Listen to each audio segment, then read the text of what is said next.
สวัสดีครับยินดีต้อนรับสู่คลาสที่6นะครับคลาสนี้ก็จะเป็นคลาสที่พูดถึงภาษา Python นะครับซึ่งก็เป็นภาษาสำหรับการเขียนโปรแกรมที่ได้รับความนิยมมากนะครับที่ได้รับความนิยมมากก็เพราะว่าภาษานี้เนี่ยเรียนรู้ได้ง่ายนะครับแล้วก็มีฟีเจอร์นะครับฟีเจอร์ที่รองรับการทำงานได้หลากหลายสามารถนำตัวโมดูลหรือว่าไลบรารีต่างๆเนี่ยมาประยุกต์ใช้งานตอบโจทย์เพื่อจะแก้ปัญหาต่างๆได้เยอะมากเลยในปัจจุบันนะครับ ในบทนี้ก็จะได้เรียนถึงเรื่องของตัวโครงสร้างภาษาก่อนนะครับในตัวโครงสร้างภาษาแล้วก็จะเรียนเทียบกับคู่กับภาษา C นะครับแล้วก็จะได้รู้จักขององค์ประกอบภาษาที่สำคัญนะครับอย่างเช่นคำสั่ง for loop ฟังก์ชันต่างๆนะฮะ if then else ต่างๆนะครับแล้วก็เรียนรู้ถึงตัวแปรในภาษา Python ด้วยนะครับว่ามีกี่ชนิดนะฮะแต่ละชนิดแตกต่างกันยังไงบ้างนะครับแล้วก็มาเริ่มเรียนด้วยการเขียนโปรแกรมติดต่อกับผู้ใช้งานเบื้องต้นเลยนะฮะ แต่ยังไม่พอครับยังไม่หมดในแค่นี้นะครับในคลาสนี้ก็จะมาเรียนเขียนโปรแกรม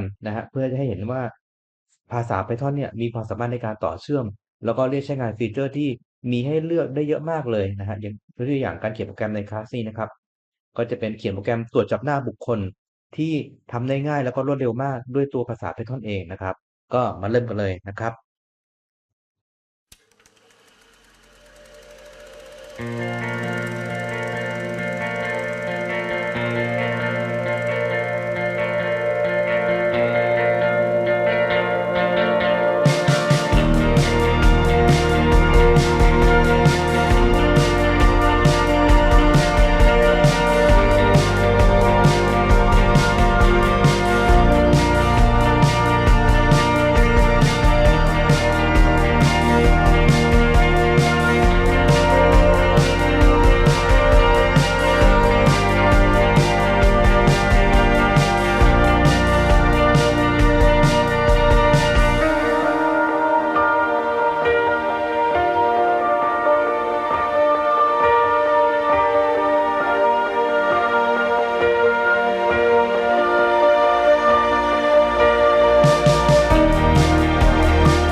This is CS50, and this is week 6, wherein we finally transition from Scratch to C to now Python. And indeed, this is going to be somewhat of a unique experience in that just like a few weeks past, perhaps for the first time, and now today, you're going to learn a new language. But the goal isn't just to throw another fire hose of content and syntax and whatnot at you, but rather to really equip you all to actually teach yourself new languages in the future. And so indeed, what we'll do today, what we'll do this coming week, is sort of prepare you to stand on your own. And once Python is passé and the world has moved on to some other language in some number of years, you'll be well equipped to figure out how to wrap your mind around some new syntax, some new language, and solve problems as well. Now, you recall in week 0, this is where we started, just saying hello to the world. And that quickly escalated just a week later in C to be something much, much more cryptic. And if you've still sort of struggled with some of the syntax, find yourself checking your notes or your previous code, like that's totally normal. And that's one of the reasons why there are languages besides C out there, among them this language called Python. Humans over the decades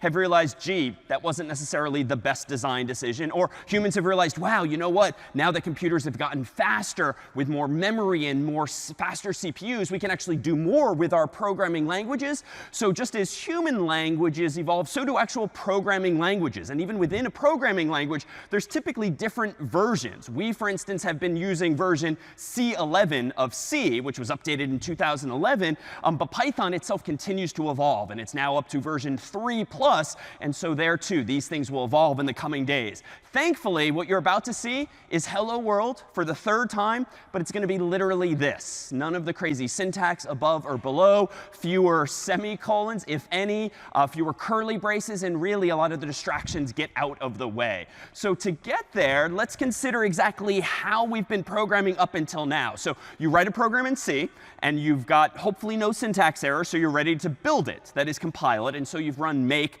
and then you've run the program like /hello. Or if you think back to week 2, where we took a peek underneath the hood of what make is doing, it's really running the actual compiler, something called clang, maybe with some command line arguments, creating a program called hello, and then you could do /hello. So today, you're going to start doing something similar in spirit, but fewer steps. No longer will you have to compile your code and then run it, and then maybe fix or change it, and then compile your code and run it, and then repeat, repeat. The process of running your code is going to be distilled into just a single step. And the way to think of this for now is that whereas C is frequently used as indeed a compiled language, whereby you convert it first to zeros and ones, Python's going to let you speed things up, whereby you, the human programmer, don't have to compile it. You're just going to run what's called an interpreter, which by design is named the exact same thing as the language itself. And by running this program installed in VS Code or eventually on your own Macs or PCs, this is just going to tell your computer to interpret this code and figure out how to get down to that lower level of zeros and ones. But you don't have to compile the code yourself anymore. So with that said, let's consider what the code is going to look like side by side. In fact, let's look back at some scratch blocks, just like we did with C in week 1, and do some side by sides. Because even though some of the syntax this week and beyond is going to be different, like the ideas are truly going to be the same. There's not all that much intellectually new just yet. So whereas in week 0, we might have said hello to the world with this purple puzzle piece, today, of course, or rather in week 1, it looked like this in C. But today, moving forward, it's going to quite simply look like this instead. And if we go back and forth for just a moment, here again is the version in C, noticing the very C-like characteristics. And just at a glance here, in Python, I claim it's now this. What do you apparently need not worry about anymore? What's gone? So semicolon is gone. And indeed, you don't need those to finish most of your thoughts anymore. Anything else? So the \n is absent, and that's kind of curious because we're still going to get a new line, but we'll see that it's become the default. And this one's a little more subtle, but now the function is called print instead of printf. So it's a little more familiar in that sense. All right, so when it comes to using libraries, that is code that other people have written, in the past we've done things like #include cs50.h to use CS50's own header file, or standard IO, or standard lib, or string, or any number of other header files you have all used. Well, moving forward, we're going to give you for this first week a similar CS50 library, just very short-term training wheels that will quickly take off, because in reality it's a lot easier to do things in Python, as we'll see. But the syntax for this now is going to be to import the CS50 library in this way. And when we have now this ability, we can actually start writing some code right away. In fact, let me switch over to VS Code here. And just as in the past, I'll create a new file. But instead of creating something called .c, I'm going to go ahead and create my first program called hello.py, using code space hello.py. That, of course, gives me this new tab. And let me actually quite simply do what I proposed, print, quote unquote, hello world, without the \n, without the semicolon, without the f in print. And now let me go down to my terminal window, and I don't have to compile it. I don't have to do /. I instead run a program called Python, whose purpose in life is now to interpret my code top to bottom, left to right. And if I run Python of hello.py, crossing my fingers as always, voila. Now I have printed out hello world. So we seem to have gotten the new line for free in this sense, where it's automatically happening. The $sign isn't weirdly on the same line like it once was in week 1, but that's just a minor detail here. If we switch back to now some other capabilities, well, indeed, with the CS50 library, you can also not just import the library itself, but specific functions. And you'll see that temporarily, we're going to give you a helper function called getString, just like in C, that just makes it work exactly the same way as in C. And we'll see a couple of other functions that will just make life easier initially, but quickly will we take those training wheels off so that nothing is indeed CS50 specific. All right, well, how about functions more generally in Python? Let's do a whirlwind tour, if you will, much like we did in that first week of C, comparing one to the other. So back in our world of Scratch, one of the first programs we wrote was this one here, whereby we asked the human their name. we then used the return value that was sort of automatically stored in this answer variable as a second argument to join so that we could say hello David or hello Carter. So this was back in week 0. In week 1, we converted it to this. And here's a perfect example of things like escalating quickly. And again, this is why we start in Scratch. There's just so much distraction here to achieve the same idea. But even today, we're going to chip away at some of that syntax. So in C, we had to declare the argument as we had to declare the variable as a string here. We, of course, had the semicolon and more. Well, in Python, the comparable code now is going to look more simply like this. So semicolon is again gone on both lines, for that matter. So that's good. What else appears to have changed or disappeared? Yeah? Yeah, so I didn't have to specifically say that answer is now a string. And indeed, Python is dynamically typed. And in fact, it will infer from context exactly what it is you are storing in that variable. Other details that seem a little bit different. A little bit different. What else jumps out at you here? I'll go back. This was the C version. And maybe focus now on the second line, because we've rather exhausted the first. Here's now the Python version. What's different here? Yeah?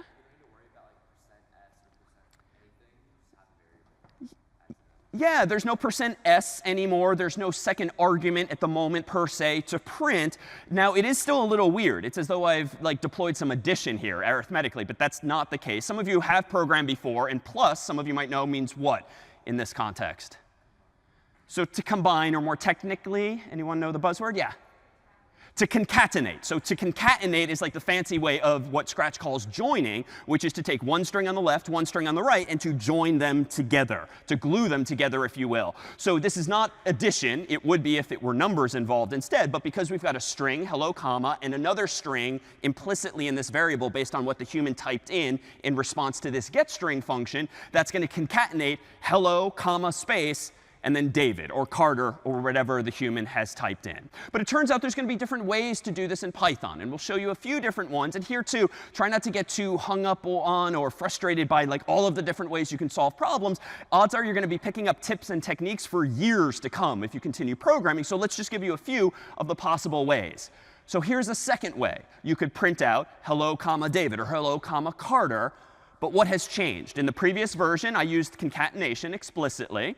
And the space here is important grammatically, just so we get that in the final phrase. Now I'm proposing to get rid of that space, to add a comma outside of the double quotes as well. But if you think back to C, this probably just means that print, similar in spirit to printf, can take not just one argument, but even two. And in fact, because of this comma in the middle that's outside of the double quotes, it's hello, comma, and then it will be automatically concatenated with, even without using the plus, to whatever the value of answer is. And by default, just for grammatical prettiness, the print function always gives you a space for free in between each of the multiple arguments you pass in. We'll see how you can override that down the line, but for now, that's just another way to do it.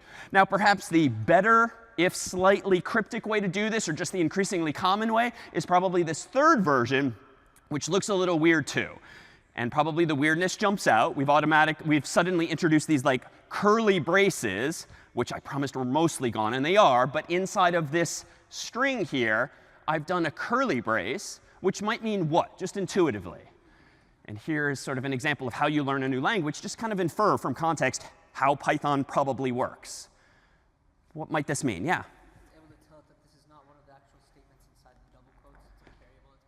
Yeah, so this is an indication, because of the curly braces, because this is the way Python was designed, that we want to plug in the value of answer, not literally answer. And the fancy word here is that the answer variable will be interpolated. That is, substituted with its actual value. But, and this is actually weird looking. This was introduced a few years ago to Python. What else did I have to change to make these curly braces work, apparently? Yeah? Yeah, there's this weird f. And so it's sort of like part of printf, but now it's inside the it's inside the parenthesis there. This is just the way Python designed this. So a few years ago, when they introduced what are called format strings, or f strings, you literally prefix your quoted string with the letter f. And then you can use trickery like this, like putting curly braces so that the value will be substituted automatically. If you forget the f, you're going to literally see hello, comma, curly brace, answer, close curly brace. If you add add the f, it's indeed interpolated. The value is plugged in. All right, questions on how we can just say hello to the world via Python in this case? Yeah? If you do this without the f, if you omit the f, you will literally see HELLO, comma, curly brace, ANSWER, close curly brace. So in fact, let's do this. Let me go back to VS Code here quickly. I've still got my file called hello.py open. And let me go ahead and change this ever so slightly. So I'm going to go ahead and let's say from CS50 import getString. And that's just the new syntax I propose using to import a function from someone else's library. I'm going to now go ahead and ask the question, let's go ahead and use getString, storing the resultant answer. So getString, quote unquote, what's your name, question mark. And then on this line, I'm going to deliberately make a mistake here, exactly to your question. Let me just say hello, comma, answer. And just this. Now, even though answer is a variable, Python's not going to be so presumptuous as to just plug in the value of a variable called answer. What it's going to do, of course, is if I type in my name, whoops, I typed too fast. Let me go ahead and rerun that again. If I run Python of hello.py, type in my name and hit enter, I get hello, comma, answer. Well, let me do one better. Let me apply these curly braces as before. Let me rerun Python of hello.py. What's your name? DAVID. And here's again the answer to your question. Now we get literally the curly braces. So the fix here ultimately is just going to be to add the f there, rerun my program again with DAVID, and now hello, comma, David. So this is admittedly a little more cryptic than the ones with the plus or the comma, but this is just increasingly common. Why? Because you can read it left to right. It's nice and convenient. It's less cryptic than the %s is. So it's sort of a new and improved version, if you will, of printf in C, based on decades of experience of programmers doing things like this. Questions on printing in this way? We're now on our way to programming in Python. Anything? All right. Well, what more can we do with this language here? Well, let me propose that we consider that we have, for instance, a few other features that we can add to the mix as well, namely, let's say some data types as well. So let me flip over here to back to the slides. And there's different data types in Python, as we'll soon see. But they're not as explicit as we already saw by using a string from getString. You don't have to explicitly state what it is. But you saw, recall in C, all of these various data types. And then in Python, kind of nicely enough, this list is about to get shorter. And so here is our list in C. Here is an abbreviated list in Python. So we're still going to have strings, but they're going to be more succinctly called strs now, str. We're still going to have ints for integers. We're still going to have floats for floating point values. We're even going to have bools for true and false. But what's missing now from the list is long and floats. And why is that? Or rather, long and double. Well, recall that in C, those used more bits. Well, in Python, the smaller data types previously, int and float, themselves just use more bits for you. And so you don't need to distinguish between small and large. You just use one data type, and the language gives you a bigger range than before. It turns out, though, there's going to be some other features as well of Python, these data types, one of which will be called range, another of which will be list. So gone will be arrays. We'll actually use something literally called a list. Tuples, sort of like x, y pairs for coordinates and things like that. Dict for dictionaries. So we'll have built-in capabilities for storing keys and values, we'll see. And even a set. Sort of mathematically, a set is like a collection of values, but it automatically gets rid of duplicates for you. So all of these things we could absolutely implement in C if we wanted. And indeed, in problem set 5, you've been implementing your very own spell checker using some form of hash table. Well, it turns out that in Python, you can solve those same problems, but perhaps a little more readily. In fact, let me go back over here to VS Code, and let me propose that I do the following. Let me go ahead and create a file called dictionary.py. Let me propose that I try to implement, say, problem set 5, our spell checker, in Python instead of C, and achieve ultimately the same kind of behavior. whereby I'll be able to spell check a whole bunch of words. So this is jumping the gun a little bit because you're about to see syntax we'll revisit over the course of today. But for now, I've got a new file called dictionary.py. And let me begin to create some placeholders for functions. We'll see in just a bit that in Python, you can define a function called check. And that check function can take a word as its input. And I'll come back to this in just a moment. In Python, I can define a second function like load, which itself will take a whole dictionary, just like in problem set 5. And I'll go ahead and come back to the implementation of this. Meanwhile, we might similarly implement a function called size, which takes no arguments, but ultimately is going to return the size of my dictionary of words. And then lastly, for consistency with problem set 5, we might define an unload function whose purpose in life is to free any memory that you've been using just to give it back to the computer. Now, odds are whether you're still working on Speller or have finished Speller, like you wrote a decent amount of lines of code. And indeed, it's been, by design, a challenge. But one of the reasons for these higher level languages like Python is that you can stand on the shoulders of programmers before you and solve very common problems much more quickly so that you can focus on building your new app or your web application or your own project to solve problems of interest to you. So at the risk of crushing some spirits, let me propose that in Python, if you want a dictionary for something like a spell checker, well, that's fine. Go ahead and give yourself a variable like words to store all of those words and just assign it equal to a dictionary, or dict for short in Python. That will give you a hash table. Now, it turns out in Speller, recall, you don't need to worry about words and definitions. It's just about spell checking the words. So strictly speaking, we don't need keys and values. We just need keys. So I'm going to save myself a few more keystrokes by just saying that technically in Python, using a set suffices. Again, a set is just a collection of values with no duplicates. But they don't necessarily have keys and values. It's just one or the other. But now that I have on line 1, I claim the equivalent in Python of a hash table, I can actually do something like this. Here's how I might implement the check function in Python. If the word passed into this function is in my variable called words, well, return true. Else, go ahead and return false. Done. Wait, you're thinking, if anything at all, maybe we want to handle lowercase instead of just uppercase and lowercase. Well, you know what? In Python, if you want to force a whole word to lowercase, you don't have to iterate over it with a loop. You don't have to use any of that C-type functions or anything. Just say word.lower, and that will convert the whole thing to lowercase for parity with the dictionary.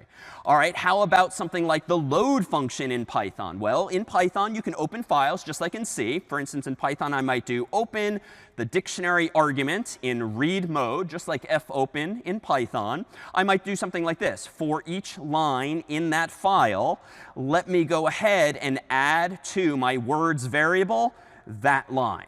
And then let me go ahead and close that file. And I think I'm done. I'm just going to go ahead and return true just because I think I'm already done. Now here too, I could nitpick a little bit. Technically, if I'm reading in every line from the file, every line in the dictionary ends with technically a \n. But there's an easy way to get rid of that, just like you might in C with an alternative syntax. What I'm actually going to do is this. Let me grab from the current line the current word by stripping off with reverse strip. rstrip, a function we'll again see, that just gets rid of the trailing new line, the \n at the end of that line. And what I really want to do then is add this word to that dictionary. Meanwhile, if I want to figure out what the size is of my dictionary, well, in C, you're probably writing code to iterate over all of those lines, and you're just going to count them up using a variable. Not so in Python. You can just return the length of those words. And better still, in Python, you don't have to manage your own memory. No more malloc, no more free, no more manual thinking about memory. The language just deals with all of that for you. So you know what? It suffices for me to just return true and claim that unloading is done for me. And that's it. Again, whether you're in the middle of or already finished, this might perhaps suggest some frustration, but also enlightenment in that this is why higher level languages exist. You can build on top of the same principles, the same ideas with which you've been dealing, struggling even this past week, but you can now express yourself all the more succinctly. Like this one line implements a hash table for you. And all of this now just uses that hash table in a simpler way. Any questions now on this, keeping in mind that the point nonetheless of Speller and pset 5 is to understand what's really going on underneath the hood, and better still, to notice this. This might seem all rather amazing, but let me go ahead and do this. I've actually got a couple of versions of Speller written here, and I've got a version written in C that I won't show the source code for, but I'm going to go ahead and make that version of Speller in C. And I'm going to go ahead here and, let's say, split my window here for just a moment. And I'm going to go into a Python version of Speller, really that I just wrote. And on the left-hand side here, let me go ahead and run Speller, the version I compiled in C, using a big text like the Sherlock Holmes text, which is a whole lot of words in it. And on the right-hand side, let me run Python of speller.py, which is a separate file I wrote in advance, just like we give you speller.c.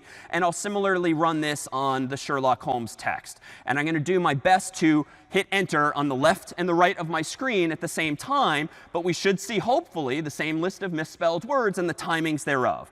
So here we go on the right. Here we go on the left. All right.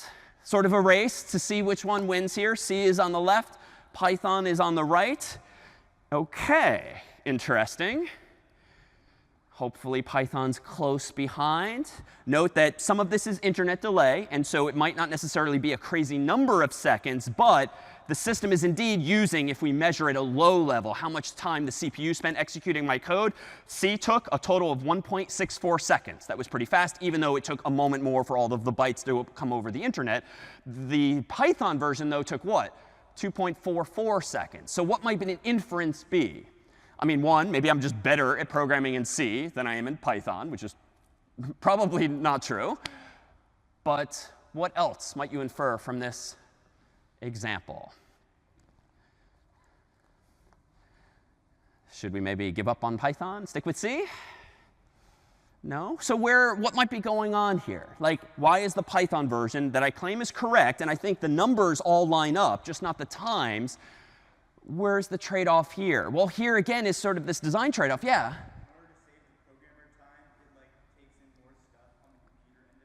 Yeah, exactly. In order to save the human programmer time, there's a lot more features built into Python, more functions, more automatic management of memory, and so forth. And you have to pay a price. Like, someone else's code is doing all of that work for you. But if they've written some number of lines of code, those are just more lines of code that need to be executed for you. Whereas here, the computer is, at the risk of oversimplifying, only running my lines of code. So there's just less overhead. And so this is a perpetual trade-off. Typically, when using a more user-friendly, a more modern language, one of the prices you might pay is performance. Now, there's a lot of smart computer scientists in the world, though, trying to push back on those same trade-offs. And so these interpreters, like the command I wrote, Python, technically can, especially if you run a program again and again, they can actually sort of secretly, behind the scenes, compile your code for you down to zeros and ones. And then the second, the third, the fourth time you run that program, it might very well be faster. So this is a bit of a head fake here in that I'm running them once and only once, but we could get benefit over time if we kept running the Python version again and again and perhaps fine-tune the performance. But in general, there's going to be this trade-off. Now, would you rather spend the 60 seconds I wrote implementing a spell checker, or the 6 hours, 16 hours you might be or have spent implementing the same in C? You know, probably not. For productivity's sake, this is why we have these additional languages. Just for fun, let me flip over to another screen here and open up a version of Python that's actually on in just a second, on my own Mac instead of the cloud, so that I can actually do something with graphics. So here I just have a black and white terminal window on my very own Mac, and I've pre-installed Python, just like we've done so for VS Code in the cloud for you. Notice that I've got this photo of perhaps one of your favorite TV shows here with the cast of The Office. Notice all of the faces in this image here. And let me propose that we try to find one face in the crowd, sort of CSI style, whereby we want to find perhaps the Scranton Strangler, so to speak. And so here is an example of this guy's face. Now, how do we go about finding this specific face in the crowd? Well, our human eyes obviously can pluck him out, especially if you're familiar with the show. But let me go ahead and do this instead. Let me go ahead and propose that we run code that I already wrote in advance here. This is a Python program with more lines of code that we won't dwell on for today, but it's meant to motivate what we can do from a pillow library, implying a Python image library. I want to import some type of information, some feature called image, so that I can manipulate images, not unlike our own problem set 4. And this is kind of powerful. In Python, you can just import face recognition as a library that someone else wrote. From there, I'm going to create a variable called image. I'm going to use this face recognition's library's load image file function. It's a little verbose, but it's similar in spirit to fopen. And I'm going to open office.jpg.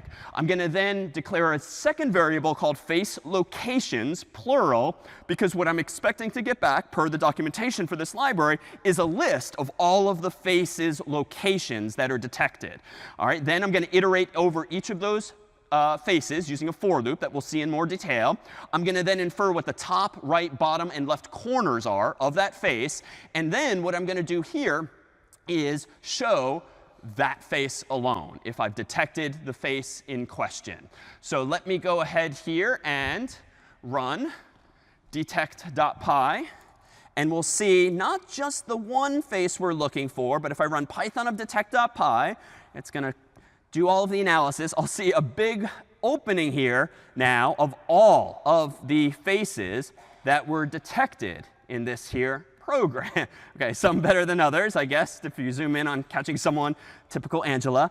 If you now want to find that one face, I think we need to train the software a bit more. So let me actually open up a second program called recognize that's got more going on. But let me, with a wave of a hand, point out that I'm now loading not only the office.jpg, but also toby.jpg to sort of train the algorithm to find that specific face. And so now, if I run this second version, recognize.py, with Python of recognize.py, hold my breath for just a moment. It's analyzing presumably all of the faces. You see the same original photo, but do you see one such face highlighted here?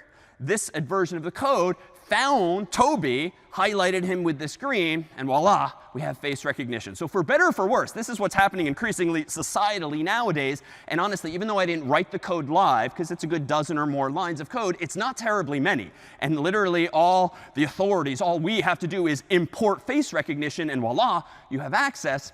Like, these technologies are here already. But let's consider for just a moment, how did we find Toby? Like, how might that library, even though we're not going to look at its implementation details, how does it find Toby and distinguish him from all of these other faces in the crowd? What might it be doing intuitively? Think back even to p set 4, like what you yourselves have access to data-wise. Yeah? Since you gave it an image of Toby's face before, it probably looks at, like, are the pixels in one area same as in another area? And if a lot of the pixels are the same, and from that reference image to this new image, and it's going to say, hey, a lot of the similar pixel arrangements are here and here, so we can safely guess that this is the same person. Yeah, exactly. And to summarize for camera here, we have trained the software, if you will, by giving it a photo of Toby's face. So by looking for the same or really similar pixels, especially if it's a slightly different image of Toby, we can perhaps identify him in the crowd. And what really is a human face? Well, at the end of the day, the computer only knows it as a pattern of bits, or really at a higher level, a pattern of pixels. So maybe a human face is perhaps best defined in general as like two eyes and a nose and a mouth, that even though all of us look similar structurally, odds are the measurement between the eyes and the nose and the width of the mouth, the skin tone, and all of these other physical characteristics are patterns that software could perhaps detect and then look sort of statistically through the image, looking for the closest possible match to these various measurements, shapes, colors, and sizes, and the like. And indeed, that might be the intuition, but what's powerful here again is just how easy and readily available this technology now is.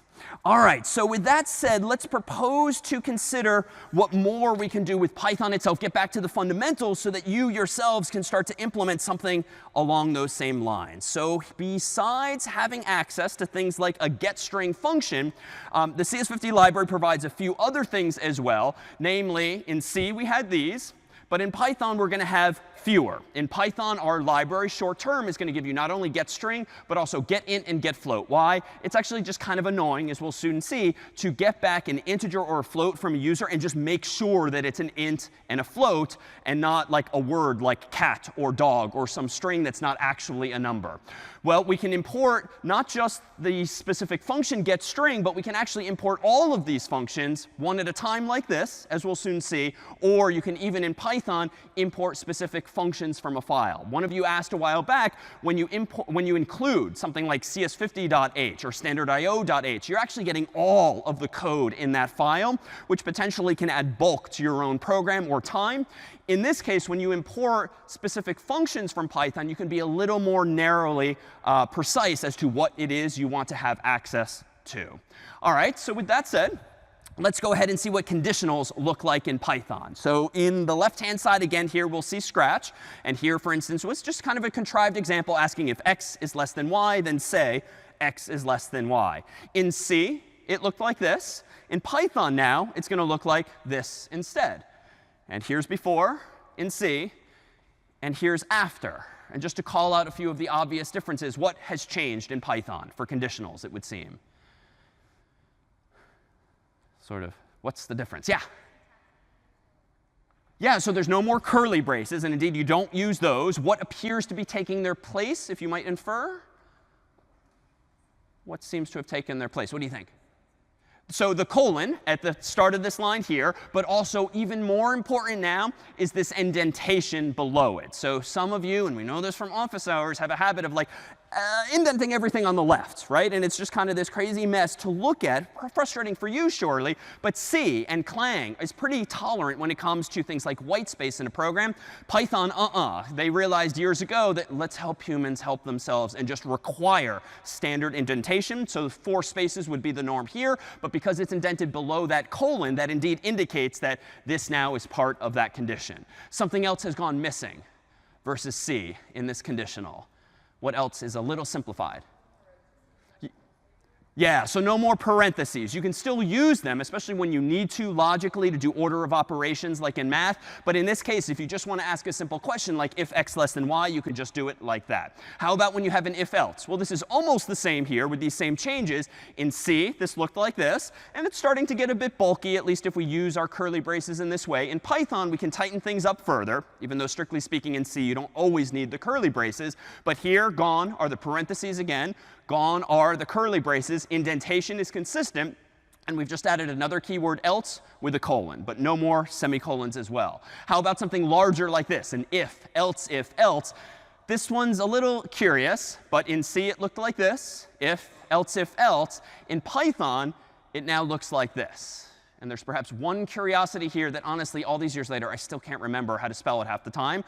What's weird about this? What do you spot as different? Yeah, over here. Yeah, instead of else if, it's elif. Why? Apparently else space if was just too many keystrokes for humans to type, so they condensed it into this way. Probably means it's a little more distinguishable too for the computer between the if and the else too, but just something to remember now. It's indeed elif and not else if. All right, so what about variables in Python? I've used a couple of them already, but let's distill exactly how you define and declare these things as well. So in Scratch, if we wanted to create a variable called counter and set it equal initially to 0, we would do something like this. Specify that it's an int, use the assignment operator, end the thought with a semicolon. In Python, it's just simpler. You name the variable, you use the assignment operator as before, you set it equal to some value, and that's it. You don't mention the type, you don't mention the semicolon or anything more. What if you want to change a variable, like the counter, by 1, that is incremented by 1? You have a few different ways here in C. We saw syntax like this, where you can say counter equals counter plus 1, which again feels like illogical. How can counter equal counter plus 1? But again, we read this code really right to left, updating its value by 1. In Python, it's almost the same. You just get rid of the semicolon. So that logic is there. But recall in C, we could do something slightly different that we can also do in Python. In Python, you can also more succinctly do this. Plus equals, and then whatever number you want to add, or you can even change it to subtract if you prefer. Sadly, gone is something you've probably typed a whole lot. What was the other way you can add one? Plus plus is no more, sadly, in Python. Just too many ways to do the same thing, so they got rid of it in favor of just this syntax here. So keep that in mind as well. What about loops? When you want to do something in Python again and again? Well, in Scratch, in week 0, here's how we meowed 3 times specifically. In C, we had a couple of ways of doing this. This was like the more mechanical approach where you create a variable called I, you set it equal to 0. You then do while I is less than 3, the following, and then you yourself increment I again and again. Mechanical in the sense that like you have to implement all of these gears and make them turn yourself, but this was a correct way to do that. In Python, we can still achieve the same idea, but we don't need the int keyword. We don't need any of the semicolons. We don't need the parentheses. We don't need the curly braces. We can't use the plus plus, so maybe that's a minor step backwards if you're a fan. But otherwise, the code, the logic is exactly the same. But there's other ways to achieve this same idea. Recall that in C, we could also do this. You could use a for loop, which it does exactly the same thing. Both are correct. Both are arguably well designed. It's kind of to each their own when it comes to choosing between these. In Python, though, we're going to have to think through how to do this. So you don't do the same for loop as in C. The closest I could come up with is this, where you say for I, or whatever variable you want to do the counting, in, literally, the preposition, and then you use square brackets here. And we've used square brackets before in the context of like arrays and things like that. And the 0, 1, 2 looks like an array in some sense, even though we've also seen arrays with curly braces. But these square brackets for now denote a list. Python does not have arrays. An array is that contiguous chunk of memory back to back to back that you have to resize somehow by moving things around in memory, as per 2 weeks ago. In Python, though, you can just create a list like this using square brackets. And better still, as we'll see, you can add or even remove things from that list down the road. This, though, is not going to be very well designed. This will work. This will iterate in Python 3 times. But what might rub you the wrong way about this design, even if you've never seen Python before? How does this example not end well? Yeah?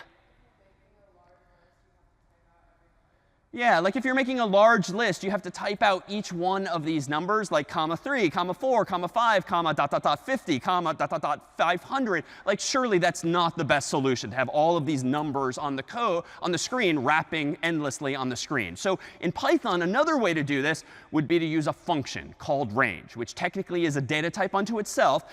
And this returns to you as many values as you ask for it. Range takes some other arguments as well, but the simplest use case here is if you want back the numbers 0, 1, and 2, a total of 3 values, you say, hey, Python, please give me a range of 3 values. And by default, they start at 0 on up. But this is more efficient than it would be to hard code the entire list at once. And the best metaphor I could come up with is something like this. Like here, for instance, is a deck of cards. This is sort of normal human size. And there's presumably 52 cards here. So writing out 0 through 51 on code would be a little ridiculous for the reasons you note. It would just be very unwieldy and ugly and wrapping and all of that. It would be the virtual equivalent of me like handing you all of these cards at once to just deal with. And right, you know, they're not that big, but like it's a lot of cards to hold on to. It requires a lot of memory or physical storage, if you will. What range does metaphorically is if you ask me for 3 cards, I hand you them one at a time like this, so that at any point in time, you only have one number in the computer's memory until you're handed the next. The alternative, the previous version, would be to hand me all 3 cards at once or all 52 cards at once. But in this case, range is just way more efficient. You can do range of 1,000. That's not going to give you a list of 1,000 values all at once. It's going to give you 1,000 values one at a time, reducing memory significantly in the computer itself. All right, so besides this, what about doing something forever in Scratch? Well, we could do this literally with a forever block, which didn't quite exist in C. In C, we kind of had to hack it together by saying while true, because true is by definition, TRUE, always true. So this just deliberately induces an infinite loop for us. In Python, the logic's going to be almost the same. And infinite loops in Python tend to actually be even more common, because you can always break out of them, as you could in C. In Python, it looks like this. And this is slightly more subtle, but gone are the curly braces, gone are the parentheses, but ever so slight difference too. A capital T for true, and it's going to be a capital F for false. Stupid little differences. Eventually, you're going to mistype one or the other. But these are the kinds of things to keep an eye out and to start recognizing in your mind's eye when you read code. Questions now on any of these building blocks. Yeah.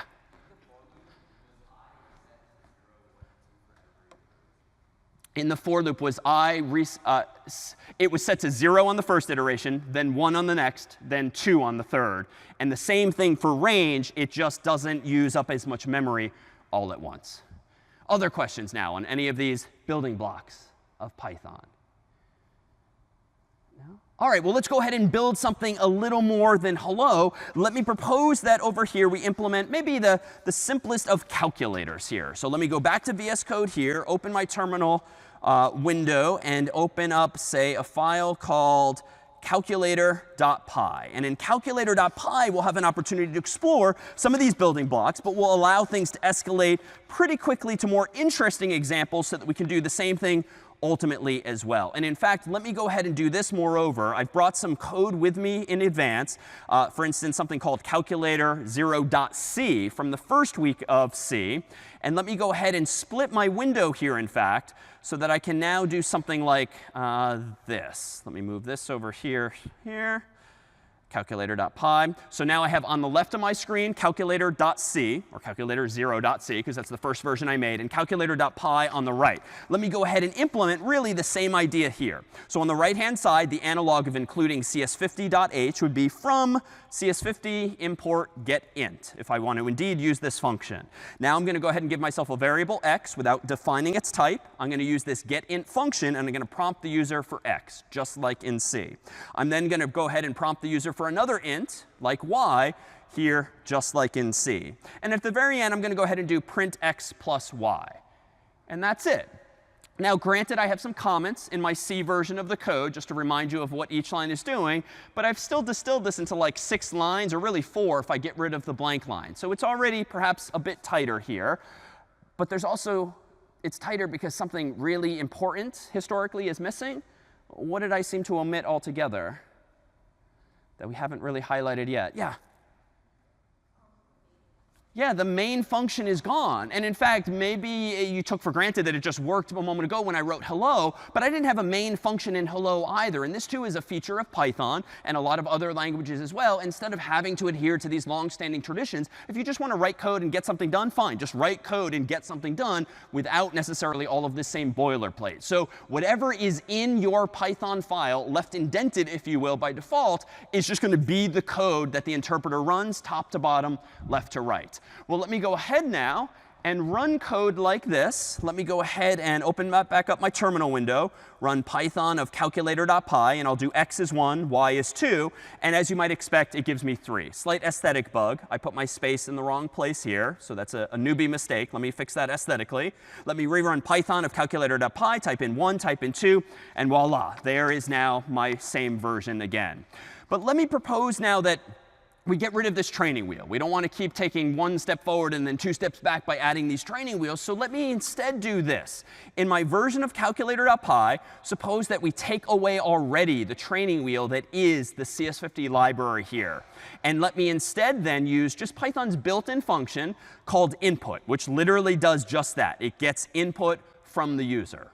And it stores it, as before, in x and y. So this is not CS50 specific. This is real-world Python programming. Well, let me go ahead and run, again, Python of calculator.py. And of course, if x is 1 and y is 2, x plus y should, of course, still be 3. It's apparently 12, according to Python, until CS50's library gets involved. But does anyone want to infer what just went wrong? Yeah?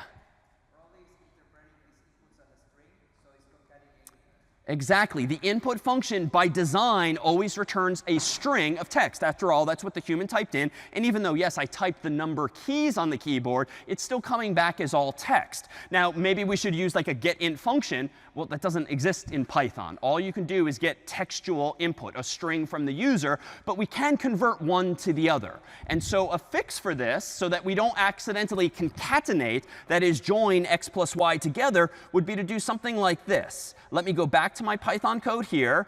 And whereas in C, we could previously do typecasting. We could convert one type to another. That generally wasn't the case when you were doing something complex like a string to an int. You could do a char to an int and vice versa. But for a string, recall there was a special function in the C-type library called a to I, like ASCII to integer. That's the closest analog here. And in fact, the way to do this in Python would be to use a function called int, which indeed is the name of the data type too, even though I have not yet had to type it. And I can convert the output of the input function automatically from a string immediately to an int. And now, if I go back to my terminal window, rerun Python of calculator.py with 1 and 2 for x and y, now I'm back in business. So that then is, for instance, what the CS50 library does, if temporarily this week, is it just deals with the conversion for you. And in fact, bad things could happen if I type the wrong thing, like dog or cat instead of a number, but we'll cross that bridge in just a moment as well. All right, what if we do something slightly different now with our calculator? Instead of just addition, let me go ahead and do, how about, instead of addition, let's do division instead. So z equals x divided by y, thereby giving me a third variable z. Let me go ahead and run Python of calculator.py again. I'll type in 1, I'll type in 3 this time. And what problem do you think we're about to see? Or is it gone? What happened when I did this in C, albeit with some slightly more cryptic syntax? When I divided one number, like 1 divided by 3. Anyone recall? Yeah. Yeah, so it would round down to the nearest integer, whereby you experience truncation. So if you take an integer like 1, you divide it by another integer like 3, that technically should be 0.33333 infinitely long. But in C, recall, you truncate the value. If you divide an int by an int, you get back an int, which means you get only the integer part, which was the 0. Now, Python actually handles this for us and avoids the truncation, but it leaves us still with one other problem here, which is going to be, for instance, not necessarily visible at a glance. This looks correct. This has solved the problem in C, so truncation does not happen. The integers are automatically converted to a floating point value. But what other problem did we trip over back in week 1? What else got a little dicey when dealing with simple arithmetic? Anyone recall? Well, the syntax in Python is a little different, but let me go ahead and do this. It turns out in Python, if you want to see more significant digits than what I'm seeing here by default, which is a dozen or so, let me go ahead and print out z as follows. Let me first print out a format string, because I want to format z in an interesting way. And notice this would have no effect on the difference. This is just a format string that, for no compelling reason at the moment, is interpolating z in those curly braces using an f string or format string. If I run this again with 1 and 3, we'll see indeed the exact same thing. But when you use an f string, you indeed have the ability to format that string more precisely. Just like with %f in Python, you could start to fine-tune how many significant digits you see. In C, in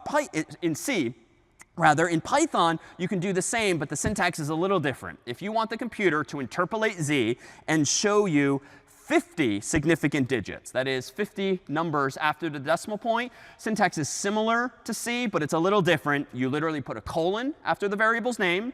.50 means show me the decimal point and then 50 digits to the right. And the f just indicates, please treat this as a floating point value. So now, if I rerun Python of calculator.py, divide 1 by 3, unfortunately, Python has not solved all of the world's problems for us. This, again, was an example of floating point imprecision. So that problem is still latent. So just because the world has advanced doesn't necessarily mean that all of our problems from C have gone away. There are solutions using third-party libraries for scientific calculations and the like. But out of the box, floating point imprecision is still an issue. Meanwhile, there was one other problem in C that we ran into involving numbers, and that was this: integer overflow. Recall that an integer in C only took up, like 32 bits typically, which meant you could count as high as 4 billion, or maybe if you're doing positive and negatives, as high as 2 billion. After which, weird things would happen. The number would go to 0 or negative, or just it would overflow or wrap back around. Well, wonderfully in Python, they did at least address this, whereby you can count as high as you want. And Python will just use more and more and more and more bits and bytes to store really big numbers, so integer overflow is not a thing. With that said, Python is limited to how many digits it will show you on the screen at once as a string, but mathematically, your math will be correct now. So we've taken a couple steps forward, one step sideways, but indeed, we've solved some of our problems here. All right, questions now on any of these examples thus far? Question. All right, well, how about another problem that we encountered in C? Let's revisit it here in Python as well. So let me go ahead and on the left-hand side here, let me open up a file called, say, compare.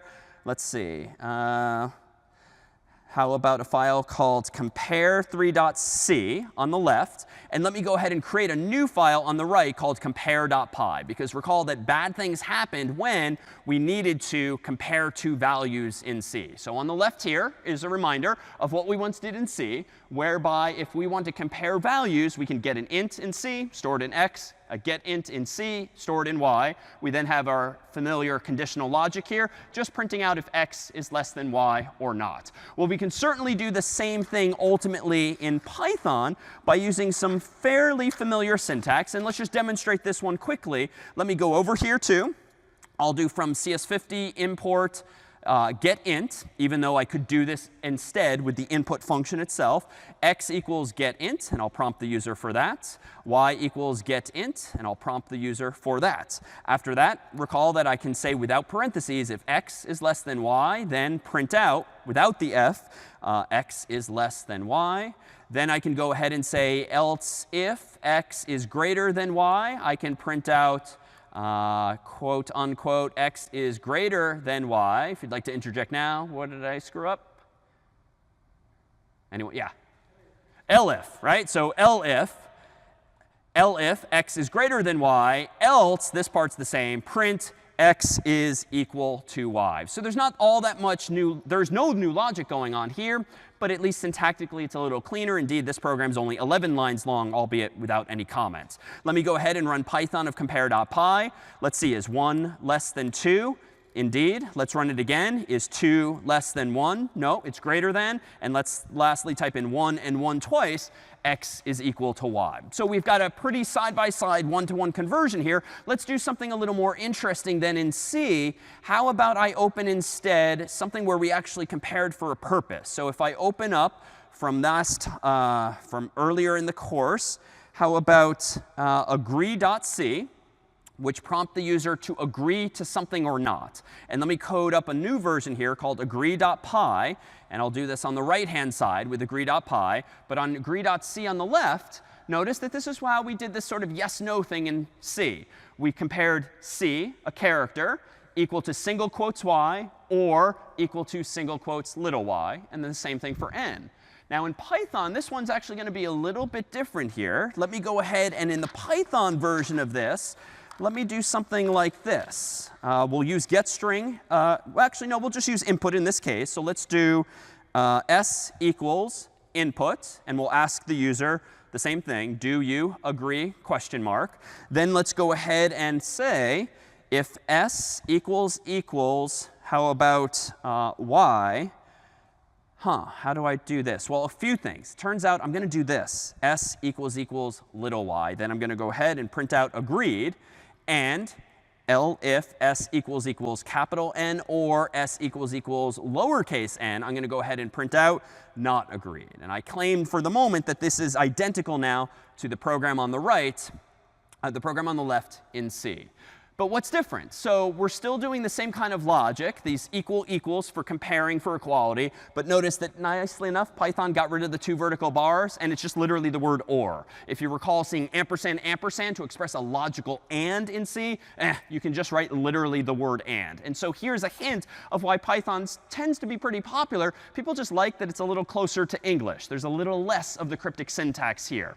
Now, this is correct, as this code will now work, but I've also used double quotes instead of single quotes. And I also omitted a few minutes ago from my list of data types in Python the word char. In Python, there are no chars. There are no individual characters. If you want to manipulate an individual character, you use a string, that is to say, a str of size 1. Now, in Python, you can use single quotes or double quotes. I'm deliberately using double quotes everywhere just for consistency with how we treat strings in C. It's pretty common, though, to use single quotes instead, if only because on most keyboards you don't have to hold the shift key anymore. I mean, humans have really started to optimize just how quickly they want to be able to code. So using a single quote tends to be pretty popular in Python and other languages as well. They are fundamentally the same, single or double, unlike in C where they have meaning. So this is correct, I claim. And in fact, let me run this real quick. I'll open up my terminal window here. Let me get rid of the version in C. I'll run python of agree.py, and I'll type in y. OK, I'll run it again and type in little y. And I'll stipulate it's going to work for no as well. But this isn't necessarily the only way we can do this. There are other ways to implement the same idea. And in fact, I can go about doing this instead. Let me go back up to my code here. And we saw a hint of this earlier. We know that lists exist in Python, and you can create them just by using square brackets. So what if I simplify the code a little bit and just say if s is in the following list of values, capital Y or lowercase y? It's not all that different logically, but it's a little tighter. It's a little more compact. So L if s is in capital N or lowercase n, I can express that same idea too. So here again, it's just getting a little more pleasant to write code. There's less like hitting of the keyboard. You can express yourself a little more succinctly. And using the keyword in, Python will figure out how to search the entire list for whatever the value of s is. And if it finds it, it will return true automatically, else it will return false. So if I run agree.py again and type in capital Y or lowercase y, that still now works. Well, I can tighten this up further if I want to add more features. Well, what if I want to support not just y, big Y and little y, but how about yes, or in case the user's yelling, or someone who isn't good with caps lock types in yes. Wait a minute, but it could be weird. Like, do we want to support this or this? I mean, this gets really tedious quickly, combinatorically, if you consider all of these possible permutations. What would be smarter than doing something like this if you want to just be able to tolerate yes in any form of capitalization? Like logically, what would be nice? Maybe whatever the input is, you just transfer it over to all lowercase or all uppercase and then read it. Exactly. Super common paradigm. Why don't we just force the user's input to all lowercase or all uppercase? Doesn't matter so long as we're self-consistent, and just compare against all uppercase or all lowercase. And that will get rid of all of the possible permutations otherwise. Now in C, we might have done something like this. We might have simplified this whole list and just said, let's say we'll do, how about lowercase? So y or yes, and we'll just leave it at that. But we need to force now s to lowercase. Well, in C, we would have used the C-type library. We would have done like toLower and called that function, passing it in, although not really, because in C-type, those operate on individual characters or chars, not whole strings. We actually didn't see a function that could convert a whole string in C to lowercase. But in Python, we're going to benefit from some other feature as well. It turns out that Python supports what's called object-oriented programming. And we're only going to scratch the surface of this in CS50. But if you take a higher level course in programming or CS, you'll explore this as a different paradigm. Up until now in C, we've been focusing on what's called really procedural programming. You write procedures. You write functions, top to bottom, left to right. And when you want to change some value, we were in the habit of using a procedure. That is a function. You would pass something, like a variable, into a function, like toUpper or toLower, and it would do its thing and hand you back a value. Well, it turns out that it would be nicer, programming-wise, if some data types just had built-in functionality. Like, why do we have our variables over here and all of our helper functions, like toUpper and toLower over here, such that we constantly have to pass one into the other? It would be nice to sort of bake into our data types some built-in functionality so that you can change variables using their own default built-in functionality. And so object-oriented programming, otherwise known as OOP, is a technique whereby certain types of values, like a string, aka str, not only have properties inside of them, attributes, just like a struct in C, your data can also have functions built into them as well. So whereas in C, which is not object-oriented, you have structs, and structs can only store data, like a name and a number when implementing a person. In Python, you can, for instance, have not just a structure, otherwise known as a class, storing a name and a number. You can have a function like call that person or email that person or actual verbs or actions associated with that piece of data. Now, in the context of strings, it turns out that strings come with a lot of useful functionality. And in fact, at this URL here, which is in docs.python.org, which is the official documentation for Python, you'll see a whole list of methods, that is, functions that come with strings that you can actually use to modify their values. And what I mean by this is the following.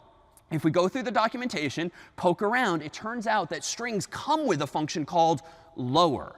And if you want to use that function, you just have to use slightly different syntax than in C. You do not do to lower, and you do not say, as I just did, lower, because this function is built into S itself. And just like in C, when you want to go inside of a variable, like a structure, and access a piece of data inside of it, like name or number, when you also have functions built into data types, aka methods. A method is just a function that is built into a piece of data. You can do s dot lower, open paren, close paren in this case. And I can do this down here as well.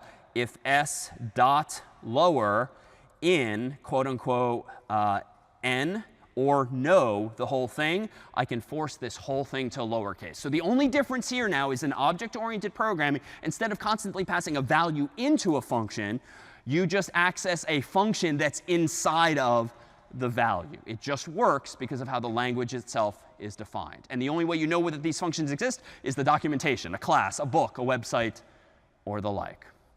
Questions now on this technique? All right, I claim this is correct. Now, even though you've never programmed, most of you, in Python before, not super well designed. There's a subtle inefficiency now on lines 3 and 5 together. What's dumb about how I've used lower, might you think? Yeah? Yeah, if you're going to use the same function twice and ask the same question, expecting the same answer, why are you calling the function itself twice? Maybe we should just store the result in a variable. So we could do this in a couple of different ways. We, for instance, could go up here and create another variable called t and set that equal to s.lower. And then we could just change this to be t here. But honestly, I don't think we technically need another variable altogether here. I could just do something like this. Let's change the value of s to be the lowercase version thereof. And so now I can quite simply refer to s again and again like this, reusing that same value. Now, to be sure, I have now just lost the user's original input. And if I care about that, if they typed in all caps, I have no idea anymore. So maybe I do want to use a separate variable altogether. But a takeaway here, too, is that strings in Python are technically what we'll call immutable. That is, they cannot be changed. This was not true in C. Once we gave you arrays in week 2 or memory in week 4, you could go to town on a string and change any of the characters you want, uppercasing, lowercasing, changing it, shortening it, and so forth. But in this case, this returns a copy of s forced to lowercase. It doesn't change the original string, that is the memory, the bytes in the computer's memory. When you assign it back to s, you're essentially forgetting about the old version of s. But because Python does memory management for you, there's no malloc, there's no free, Python automatically frees up the original bytes, like yes, and hands them back to the operating system for you. All right, questions now on this technique. Questions on this? In general, I'll call out the Python documentation will start to be your friend, because in class we'll only scratch the surface with some of these things. But in docs.python.org, for instance, there's a whole reference of all of the built-in functions that come with the language, as well as, for instance, those with the string. All right, well, let me go ahead and, before we take a break, let's go ahead and create something a little familiar too, based on our weeks here in C. Let me propose that we revisit those examples involving some meows. So for instance, when we had our cat meow back in the first week and then second in C, we did something that was a little stupid at first, whereby we created a file, as I'll do here, this time called meow.py. And if I want a cat to meow 3 times, I could run it once like this, little copy paste, and now Python of meow.py, and I'm done. Now, we've visited this example like 2 times at least now in Scratch and in C. It's correct, I'll stipulate, but what's obviously poorly designed? What's the fault here? Yeah. It should just be a loop, right? Like, why type it 3 times? Literally copying and pasting is almost always a bad thing, except in C when you have the function prototypes that you need to borrow. But in this case, this is just inefficient. So what could we do better here in Python? Well, in Python, we could probably change this in a few different ways. We could borrow some of the syntax we proposed in slide form earlier, like give me a variable called I, set it to 0, no semicolon. While I is less than 3, if I want to do this 3 times, I can go ahead and print out meow, and then I can do I plus equals 1. And I think this would do the trick, Python of meow.py, and we're back in business already. Well, if I wanted to change this to a for loop, well, in Python, it would be a little tighter, but this would not be the best approach. So for I in 0, 1, 2, I could just do print meow like this, and that too would get the job done. But to our discussion earlier, this would get stupid pretty quickly if you had to keep enumerating all of these values. Like, what did we introduce instead? The range function, exactly. So that hands me back way more efficiently just the values I want, indeed 1 at a time. So even this, if I run it a third or fourth time, we've got the same result. But now let's transition to where we went with this back in the day. How can we start to modularize this? Like, just like it would be nice, I claimed, if MIT had given us a meow function, wouldn't it be nice if, like, Python had given us a meow function? Maybe less compelling in Python, but how can I build my own function? Well, I did this briefly with the spell checker earlier, but let me go ahead and propose that we could implement now our own version of this in Python as follows. Let me go ahead and start fresh here and use the keyword def. So this did not exist in C. You had the return value, the function name, the arguments. In Python, you literally say def to define a function. You give it a name like meow. And now I'm going to go ahead and in this function just print out meow. And this lets me change it to anything else I want in the future. But for now, it's an abstraction. And in fact, I can move it out of sight, out of mind. Just going to hit enter a bunch of times to pretend like now it exists, but I don't care how it is implemented. And up here now I can do something like this. For I in range of 3, let me go ahead and not print meow anymore. Let me just call meow, and tightening up my code further. But I think, let's see, Python of meow.py, this is, I think, going to be the first time it does not work correctly. OK. So here we have, sadly, our first Python error. And let's see. The syntax is going to be different from C or Clang's output. Traceback is like the term of art here. This is like a trace back of all of the lines of code that were just executed, or really functions you called. The file name is uninteresting. This is like my code space specifically, but the file name is important here, meow.py. Line 2 is the issue. OK, I didn't get very far before I screwed up. And then there's a name error. And you'll see in Python, there's typically these capitalized keywords that hint at what the issue is. It's something related to names of variables. Meow is not defined. All right, you're programming Python for the first time. You've screwed up. You're following some online tutorial. You're seeing this. Reason through it. Like, why might meow not be defined? What can we infer about Python? How to troubleshoot logically. Maybe. Is it because meow is defined after? You know, as smart as Python seems to be vis-a-vis C, they have some similar design characteristics. So let's try that. So let me scroll all the way back down to where I moved this earlier. Let me get rid of it way down there. I'll copy it to my clipboard. And let me just kind of hack something together. Let me just put it up here. And let's see if this works. So now let me clear my terminal, run Python of meow.py. OK. We're back in business. So that was actually really good intuition, good debugging technique to sort of reason through it. Now, this is kind of contradicting what I claimed back in week 1, which was that, you know, the main part of your program ideally should just be at the top of the file. Like, don't make me look for it. It's not a huge deal with like a 4-line program, but if you've got 40 lines, 400 lines, you don't want like the juicy part of your program to be way down here and all of these functions way up here. So it would be nice maybe if we actually have a main function. And so it actually turns out to be a convention in Python to define a main function. It's not a special function that's automatically called like in C. But humans realized, you know what, that was a pretty useful feature. Let me define a function called main. Let me indent these lines underneath it. Let me practice what I'm preaching, which is put the main code at the top of the file. And wonderfully in Python now, you do not need prototypes. There's none of that hackish copying and pasting of the return type, the name, and the arguments to a function like we needed in C.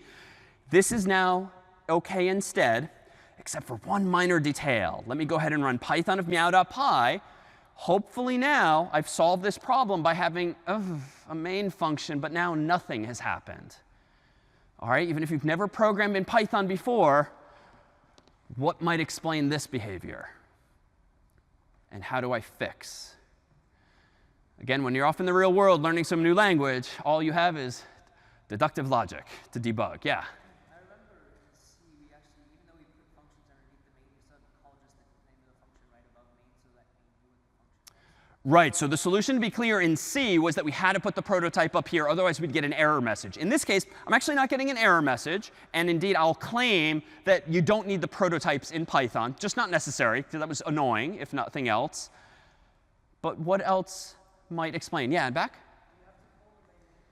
Yeah, maybe you have to call main itself. If main is not some special status in Python, maybe just because it exists isn't enough. And indeed, if you want to call main, the new convention is actually going to be, as the very last line of your program typically, to literally call main. It's a little stupid looking, but you know, they made a design decision, and this is how now we work around it. Python of meow.py now. We're back in business. But now logically, why does this work the way it does? Well, in this case, top to bottom, line 1 is telling Python to define a function called main, and then define it as follows, lines 2 and 3. But it's not calling main yet.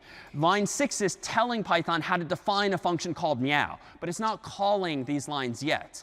Now, on line 10, you're telling Python call main. And at that point, Python has been trained, if you will, to know what main is on line 1, to know what meow is on line 6. And so it's now perfectly OK for main to be above meow, because you never called them yet. You defined, and then you called.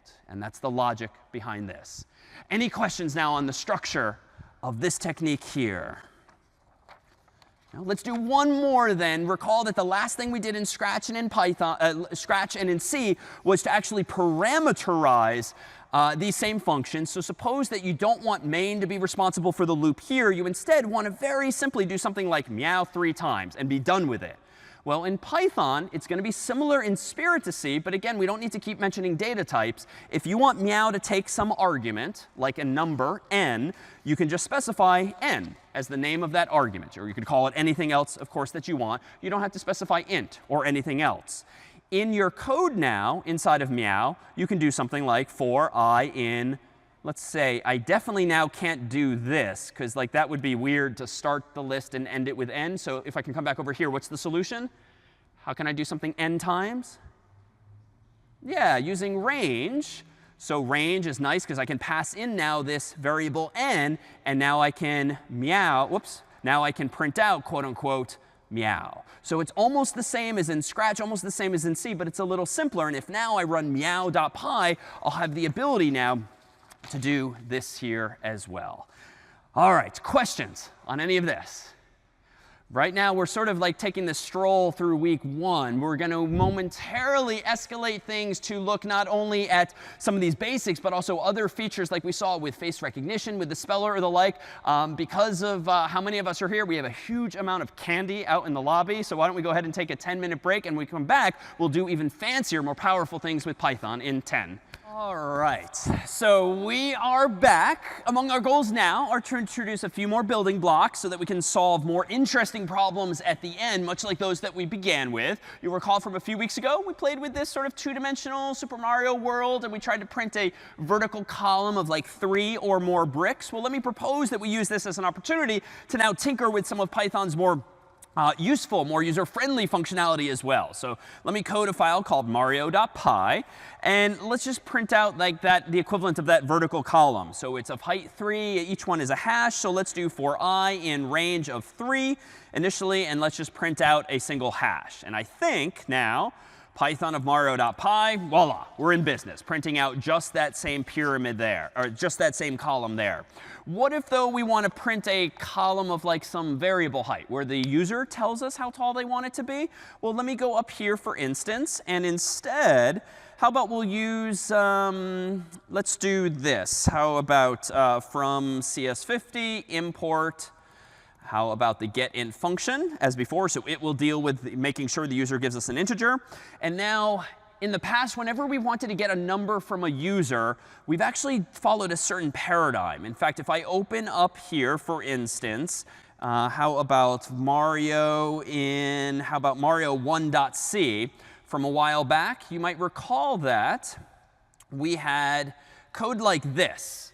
And we specifically use the do while loop in C whenever we want to like get something from the user, maybe again and again and again until they cooperate, at which point we finally break out of the loop. So it turns out Python does have while loops, does have for loops, does not have do while loops. And yet pretty much any time you've gotten user input, you've probably used this paradigm.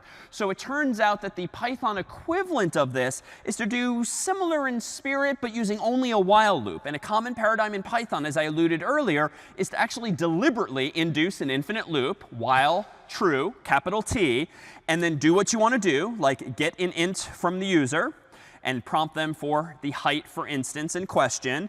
And then, if you're sure that the user has given you what you want, like n is greater than 0, which is what I want in this case because I want a positive integer, otherwise there's nothing to print, you literally just break out of the loop. And so we could actually use this technique in C. It's just not really done in C. You could absolutely in C have done a while true loop with the parentheses, lowercase true. You could break out of it and so forth. But in Python, this is like the Python way. And this is actually a term of art. This way in Python is Pythonic. Like this is the way everyone does it, quote unquote. Doesn't mean you have to, but that's sort of the way like the cool Python programmers would implement an idea like this, trying to do something again and again and again until the user actually cooperates. But all we've done is take away the do while loop, but still logically we can implement the same idea. Now below this, let me go ahead and just print out for I in range of n this time, because I want it to be variable and not 3. I can go ahead and print out the hash. Let me go ahead and get rid of the C version here. Open my terminal window, and I'll run again Python of Mario.py. I'll type in 3, and I get back those 3 hashes. But if I instead type in 4, I now get 4 hashes instead. So the takeaway here is quite simply that this would be the way, for instance, to actually get back a value in Python that is consistent with some parameter, like greater than 0. How about this? Let's actually practice what we preached a moment ago with our meowing examples and kind of factoring all this out. Let me go ahead and define a main function as before. Let me go ahead and assume for the moment that a getHeight function exists, which is not a thing in Python. I'm going to invent it in just a moment. And now I'm going to go ahead and do something like this for I in the range of that height. Well, let's go ahead and print out those hashes. So I'm assuming that getHeight exists. Let me go ahead and implement that abstraction. So define a function now called getHeight. It's not going to take any arguments in this design. While true, I can go ahead and do the same thing as before. Assign a variable n, the return value of getInt, prompting the user for that height. And then if n is greater than 0, I can go ahead and break. But if I break here, I logically, just like in C, end up executing below the loop in question, but there's nothing there. But if I want getHeight to return the height, what should I type here on line 14 logically? What do I want to return, to be clear? Yeah, so I actually want to return n. And here's another curiosity of Python vis-a-vis C. There doesn't seem to be an issue of scope anymore, right? In C, it was super important to not only declare your variables with the data types, you also had to be mindful of like where they exist inside of those curly braces. In Python, it turns out you can be a little looser with things, for better or for worse. And so on line 11, if I create a variable called n, it exists on line 11, 12, and even 13 outside of the while loop. So to be clear, in C with a while loop, we would have ordinarily had not a colon. We would have had the curly brace like here and over here. And a week ago, I would have claimed that in C, n does not exist outside of the while loop by nature of those curly braces. Even though the curly braces are gone, Python actually allows you to use a variable anytime after you have assigned it a value. So slightly more powerful as such. However, I can tighten this up a little bit. Logically, and this is true in C, I don't really need to break out of the loop by using break. Recall that or know that I can actually, once I'm ready to go, I can just return the value I care about even inside of the loop. And that will have the side effect of breaking me out of the loop and also breaking me out of and returning from the entire function. So nothing too new here in terms of C versus Python except for this issue of scope. And I indeed returned n at the bottom there just to make clear that n would still exist. So either of those are correct. Now I just have a Python program that I think is going to allow me to implement this same Mario idea. So let's run Python of Mario.py. And OK, so nothing happened. Python of Mario.py. What did I do wrong? Yeah, I have to call main. So at the bottom of my code, I have to call main here. And this is a stylistic detail that's been subtle. Generally speaking, when you are writing in Python, there's not a CS50 style guide per se. There's actually a Python style guide that most people adhere to. And in this case, double blank lines between functions is the norm. I'm doing that deliberately, although it might otherwise not be obvious. But now that I've called main on line 16, let's run Mario.py once more. Aha, now we get there. Now we see it. Type in 3, and I'm back in business, printing out the values there. Yeah? Sure, why do I need the if condition at all? Why can't I just return n here as by doing return n? Or if I really want to be succinct, I could technically just do this. The only reason I added the if condition is because if the user types in -1, -2, I wanted to prompt them again and again. That's all. But that would be totally acceptable too if you were OK with that result instead. Well, let me do one other thing here to point out why we are using getInt so frequently, this new training wheel, albeit temporarily. So let me go back to the way it was a moment ago. And let me propose now to take away getInt. I claimed earlier that if you're not using getInt, you can just use the input function itself from Python. But that always returns a string or a str. And so recall that you have to pass the output of the input function to an int, either on the same line or, if you prefer, on another line instead. But it turns out what I didn't do was show you what happens if you don't cooperate with the user, with the program. So if I run Python of Mario.py now, works great, even without the getInt function. And I can do it with 4. Still works great. But let me clear my terminal and be difficult now as the user and type in cat for the height instead. Enter.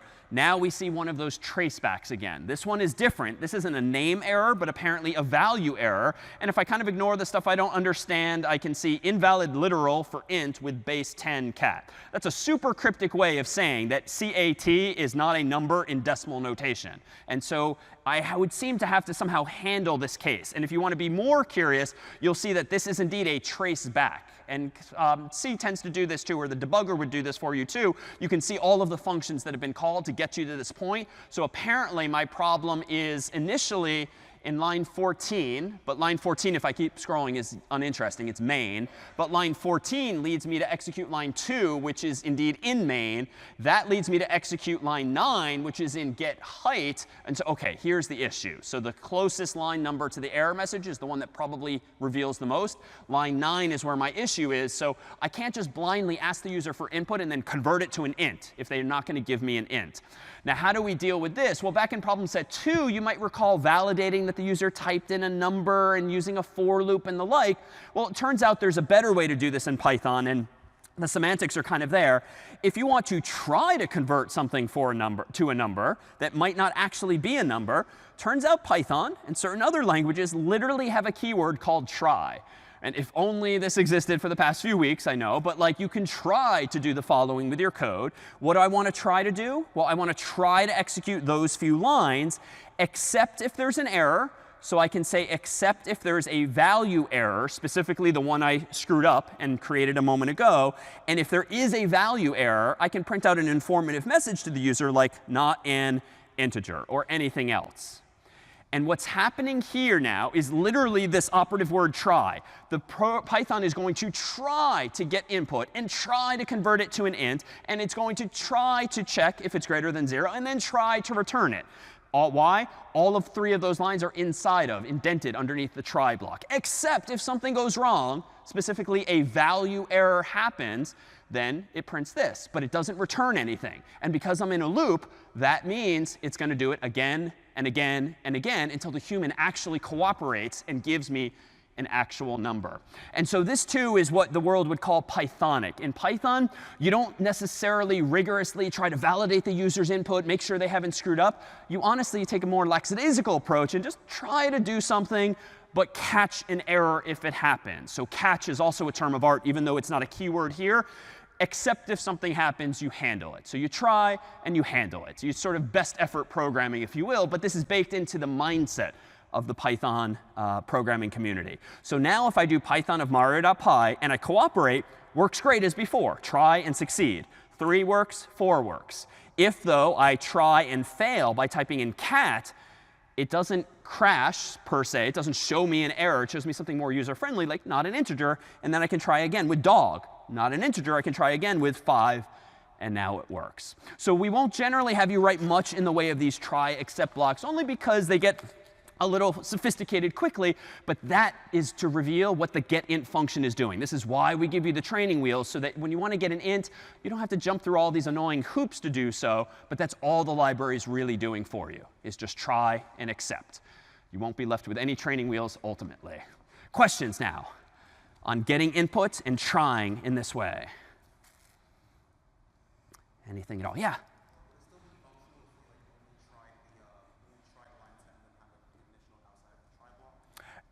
Say that, oh, could you put the condition outside of the try block? Short answer, yes. And in fact, I struggled with this last night when tweaking this example to show the simplest version. I will disclaim that really, I should only be trying, literally, to do the fragile part. And then down here, I should be really doing what you're proposing, which is do the condition out here. The problem is, though, that logically, this gets messy quickly, right? Because except if there's a value error, I want to print out not an integer, I can't compare n against 0 then, because n doesn't exist because there was an error. So it turns out, and I'll show you this is now the advanced version of Python, there's actually an else keyword you can use in Python that does not accompany if or elif. It accompanies try and except, which I think is weirdly confusing. A different word would have been better. But if you really prefer, I could have done this instead. And this is one of these design things where like reasonable people will disagree. Generally speaking, you should only try to do the one line that might very well fail. But honestly, this looks kind of stupid now. It's just unnecessarily complicated. And so my own preference was actually the original, which was, yeah, I'm trying a few extra lines that really aren't going to fail mathematically, but it's just tighter. It's cleaner this way. And here's, again, the sort of like, arguments you'll start to make yourself as you get more comfortable with programming. You'll have an opinion. You'll disagree with someone. And so long as you can back your argument up, it's pretty reasonable, probably. All right, so how about we now take away some piece of magic that's been here for a while. Let me go ahead and delete all of this here. And let me propose that we revisit not that vertical column and the exceptions that might result from getting input, but these like horizontal question marks that we saw a while ago. So I want all of those question marks on the same line.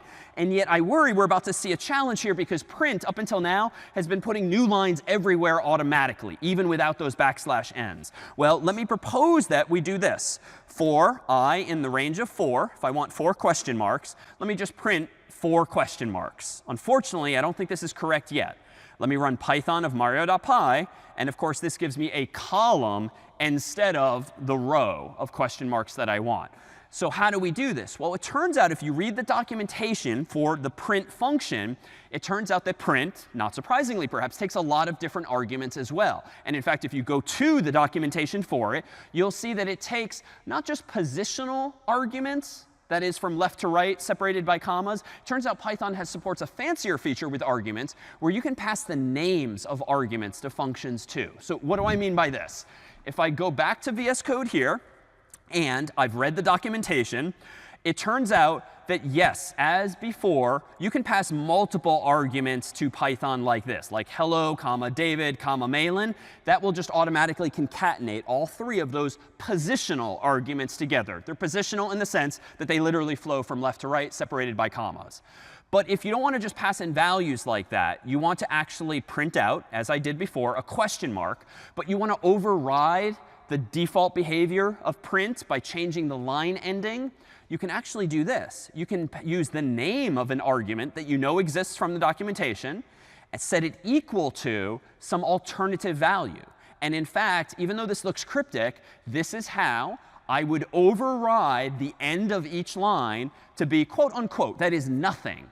Because if you read the documentation, the default value for this end argument, does someone want to guess, is \n. So if you read the documentation, you'll see that \n is the implied default for this end argument. And so if you want to change it, you just say end equals something else. And so here, I can change it to nothing and now rerun Python of Mario.py, and now they're all on the same line. Now, it looks a little stupid because I made that sort of week 1 mistake where I still need to move the cursor to the next line. That's just a different problem. I'm just going to go over here and print nothing. I don't even need to print \n, because if print automatically gives you a \n, just call print with nothing, and you'll get that for free. So let me rerun Python of Mario.py, and now it looks a little prettier at the prompt. And to be super clear as to what's going on, suppose I want to sort of make an exclamation here. I could change the \n default to like an exclamation point just for kicks. And if I run Python of Mario.py again, now I get this sort of, exclamation with question marks and exclamation points as well. So that's all that's going on here. And this is what's called a named argument. It literally has a name that you can specify when calling it in. And it's different from positional in that you're literally using the name. Let me propose something else, though. And this is why people kind of like Python. There's just kind of cool ways to do things. That's kind of a, it's a 3-line verbose way of printing out 4 question marks. I could certainly take the, shortcut and just do this, but that's not really that interesting for anyone, especially if I want to do it a variable number of times. But Python does let you do this. If you want to multiply a character some number of times, not only can you use plus for concatenation, you can use star or an asterisk for multiplication, if you will. That is concatenation again and again and again. So if I just print out quote unquote question mark times 4, that's actually going to be the tightest way, the most succinct way I can print 4 question marks instead. And if I don't use 4, I use n, where I get n from the user.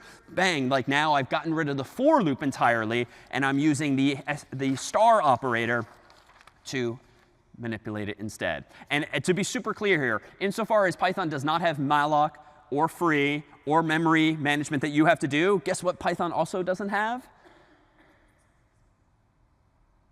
Anything on your minds in the past couple of weeks?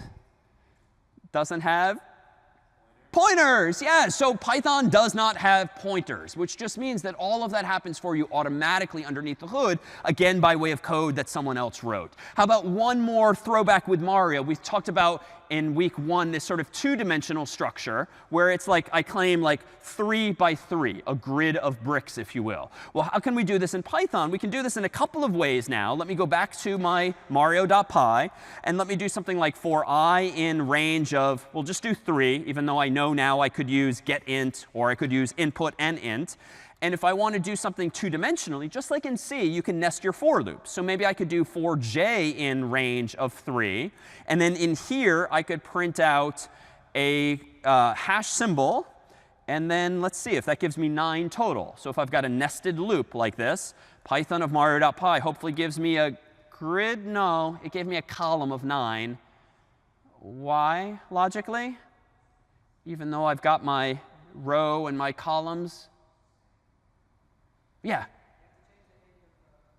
Yeah, the line ending. So in my row, I can't let print just keep adding new line, adding new line. So I just have to override this here. And let me not screw up like before. Let me print 1 at the end of the whole row just to move the cursor down. And I think now together, now we've got our 3 by 3. Of course, we could tighten this up further. Like if I don't like the nested loop, I probably could go in here and just print out, for instance, a brick times 3, or I could change the 3 to a variable if I've gotten it from the user. So I can tighten this up further. So again, just different ways to solve the same problem. And again, sort of evidence of why a lot of people like Python. There's just some more pleasant ways to solve problems without getting into the weeds constantly of doing things like with for loops and while loops endlessly. All right, well, how about some other building blocks? Lists are going to be so incredibly useful in Python, just as arrays were in C, but arrays are annoying because you have to manage the memory yourself. You have to know in advance how big they are, or you have to use pointers and malloc or realloc to resize them. Like, oh my God, like the past 2 weeks have been painful in that sense.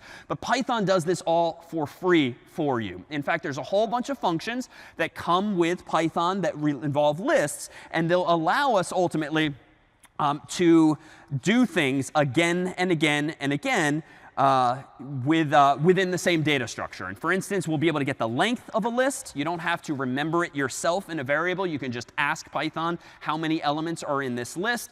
And with this, I think we can solve some old problems too. So let me go back here to VS Code. Let me close Mario and give us a new program called scores.py.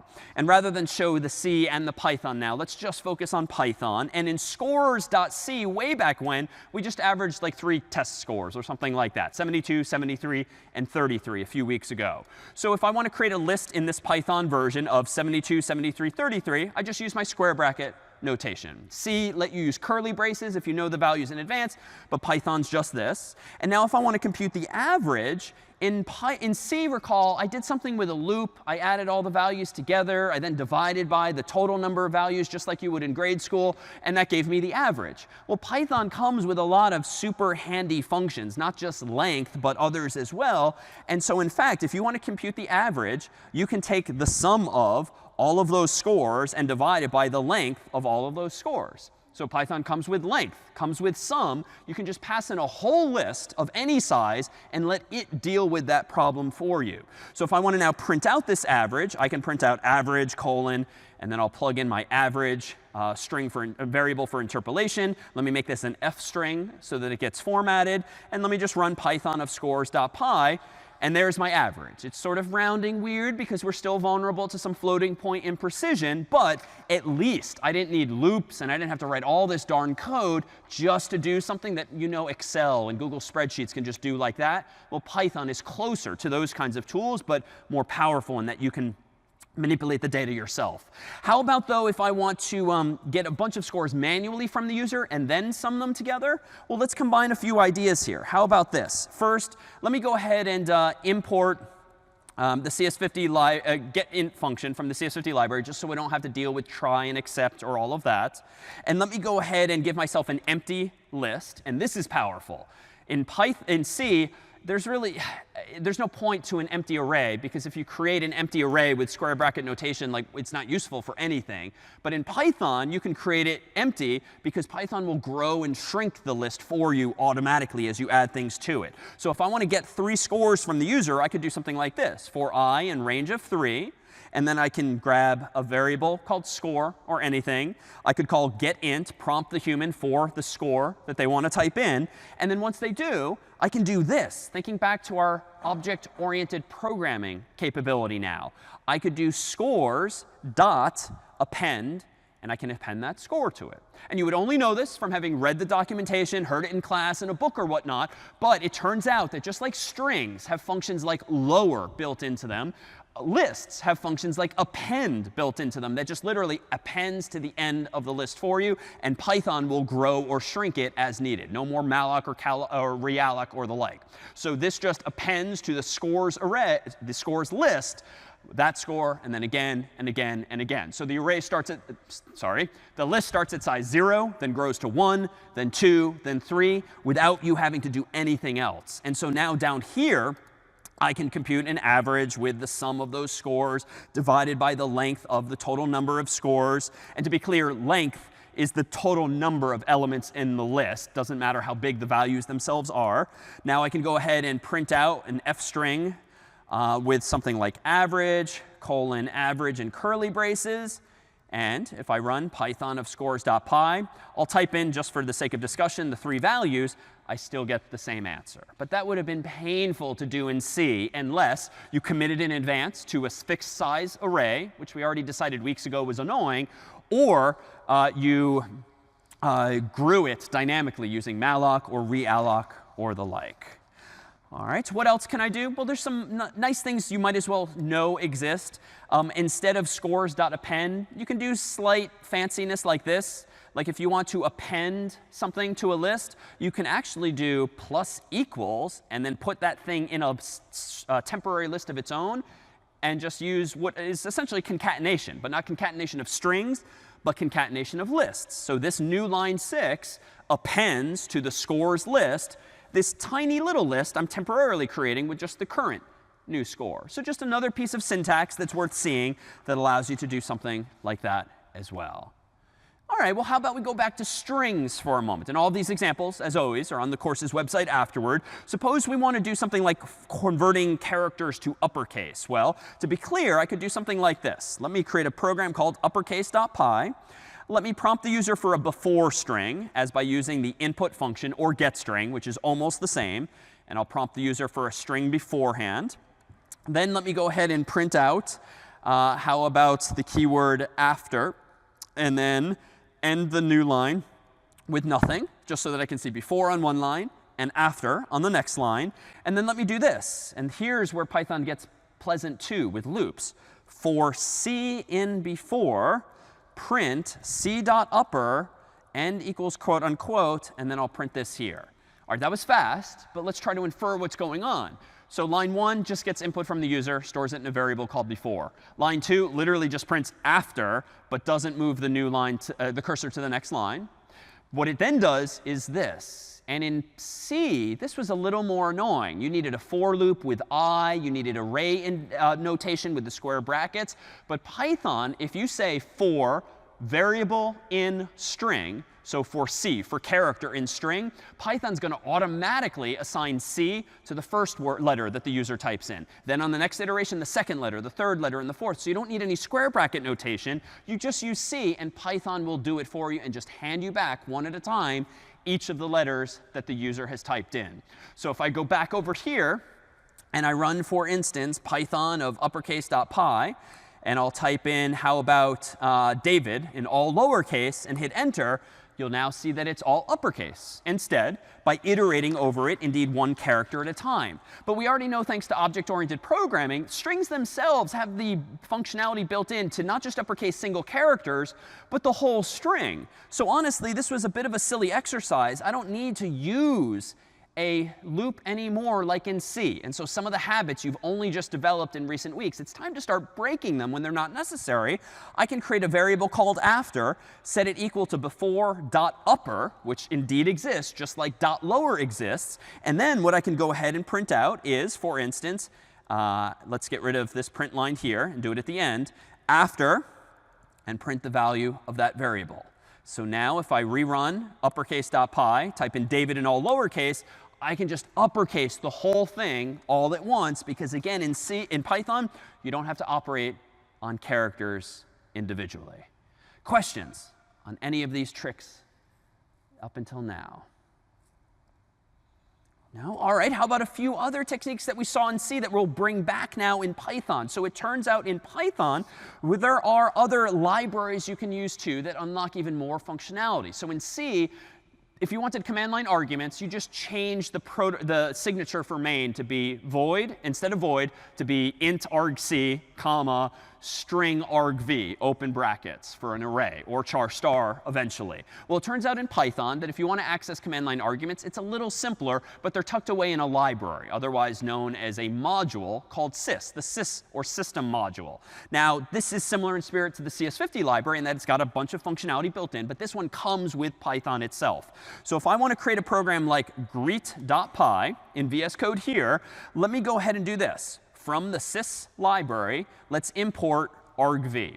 And that's just a thing that exists. It's not built into main, because there is no main per se anymore. So it's tucked away in that library. And now I can do something like this. If the length of argv equals 2, well, let's go ahead and print out something friendly like hello, comma, argv bracket 1, and then close quotes. Else, if the length of argv is not equal to 2, let's just go ahead and print out hello world. Now, at a glance, this might look a little cryptic, but it's identical to what we did a few weeks ago. When I run this, Python of greet.py with no arguments, it just says hello world. But if I instead add a command line argument, like my first name, and hit enter, now the length of argv is no longer 1, it's going to be 2. and so it prints out hello David instead. So the takeaway here is that whereas in C, argv technically contained the name of your program, like /hello or /greet, and then everything the human typed. Python's a little different in that because we're using the interpreter in this way, technically when you run python of greet.py, the length of argv is only 1. It contains only greet.py. So the name of the file, it does not unnecessarily contain Python itself, because what's the point of that being there omnipresently? It does contain the number of words that the human typed after Python itself. So argv is length 1 here, argv is length 2 here, and that's why when it did equal 2, I saw hello David instead of the default hello world. So same ability to access command line arguments, add these kinds of inputs to your functions, but you have to unlock it by way of using argv instead in this way. If you want to see all of the words, you could do something like this. Just as if we combine ideas here, for I in range of, how about length of argv, then I can do this, print argv bracket I. All right, a little cryptic. But line 3 is just a for loop, iterating over the range of length of argv. So if the human types in 2 words, the length of argv will be 2. So this is just a way of saying iterate over all of the words in argv, printing them one at a time. So python of greet.py, enter, just prints out the name of the program. Python of greet.py with David prints out greet.py and then David. I can keep running it, though, with more words, and they'll each get printed one at a time. But what's nice, too, about Python, and this is the point of this exercise, honestly, this looks pretty cryptic. This is not very pleasant to look at. If you just want to iterate over every word in a list, which argv is, watch what I can do. I can do for arg, or any variable name, in argv. Let me just now print out that argument. I could keep calling it I, but I seems weird when it's not a number, so I'm changing to arg as a word instead. If I now do python of greet.py, it does this. If I do python of greet.py David, it does that again. David Malin, it does that again. So this is, again, why Python is just very appealing. You want to do something this many times, iterate over a list, just say it. And it reads a little more like English. And there's even other fanciness, too, if I may. It's a little stupid that I keep seeing the name of the program, greet.py. So it'd be nice if I could remove that. Python also supports what are called slices of arrays. Slices of lists, even though I get the terminology confused. If argv is a list, then it's going to print out everything in it. But if I want a slice of it that starts at location 1 all the way to the end, you can use this funky syntax in between the square brackets, which we've not seen yet, that's going to start at item 1 and go all the way to the end. And so this is a nice, clever way of slicing off, if you will, the very first element, because now when I run greet.py David Malin, I should only see David and Malin. If I only want one element, I could do 1 to 2. If I want all of them, I could do 0 onward. I could give myself just one of them in this way, so you can play with the start value and the end value in this way to sort of slice and dice these lists in different ways. That would have been a pain in C, just because we didn't really have the built-in support for manipulating arrays as cleanly as this. All right, just so you've seen it too, though this one is less exciting to see live, if I go ahead and create a quick program here, it turns out there's something else in the sys library, the ability to exit programs, either exiting with status code 1 or 0, as we've been doing anytime something goes right or wrong. So for instance, let me whip up a quick program that just says if the length of sys.argv does not equal 2, then let's yell at the user and say, you're missing a command line argument. Otherwise, command line argument. And let's then return sys.exit1. Else, let's go ahead and logically just say print a formatted string that says hello as before, sys.argv1. Now, things look different all of a sudden, but I'm doing something deliberately. First, let's see what this does. So on line 1, I'm importing not argv specifically. I'm importing the whole sys library, and we'll see why in a second. Well, it turns out that this argv, the sys library, has not only the argv list, it also has a function called exit, which I'd like to be able to use as well. So it turns out that if you import a whole library in this way, that's fine, but you have to refer to the things inside of it by using that same library's name and a dot.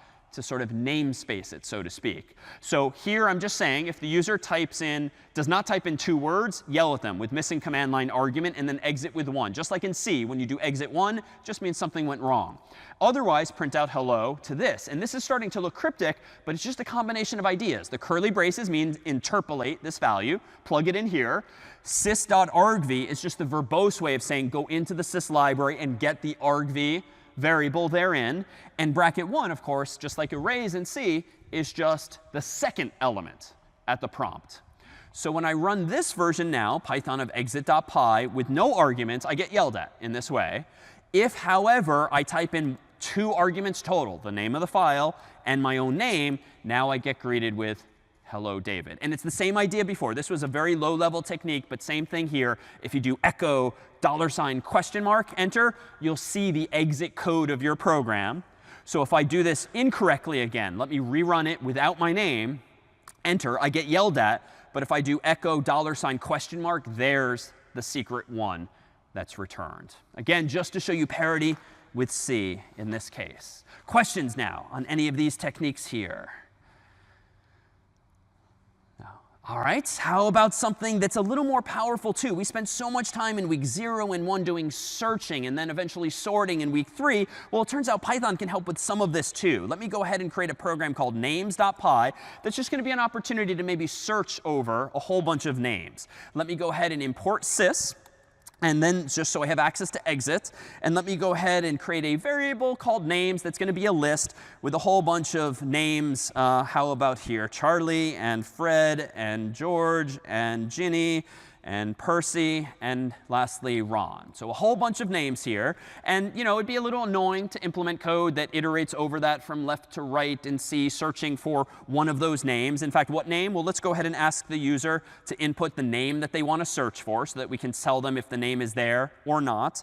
And we could do this similar to C in Python, doing something like this. So for n in names, where n is just a variable to iterate over each name, if how about the name I'm looking for equals the current name in the list, aka n, well, let's print out something friendly like found. And then let's do sys.exit0 to indicate that we found whoever that is. Otherwise, if we get all the way to the bottom here outside of this loop, let's just print not found, because if we haven't exited yet, and then let's just exit with 1. Just to be clear, I can continue importing all of sys, or I could do from sys import exit, and then I could get rid of sys dot everywhere else. But sometimes it's helpful to know exactly where functions came from. So this too is just a matter of style in this case.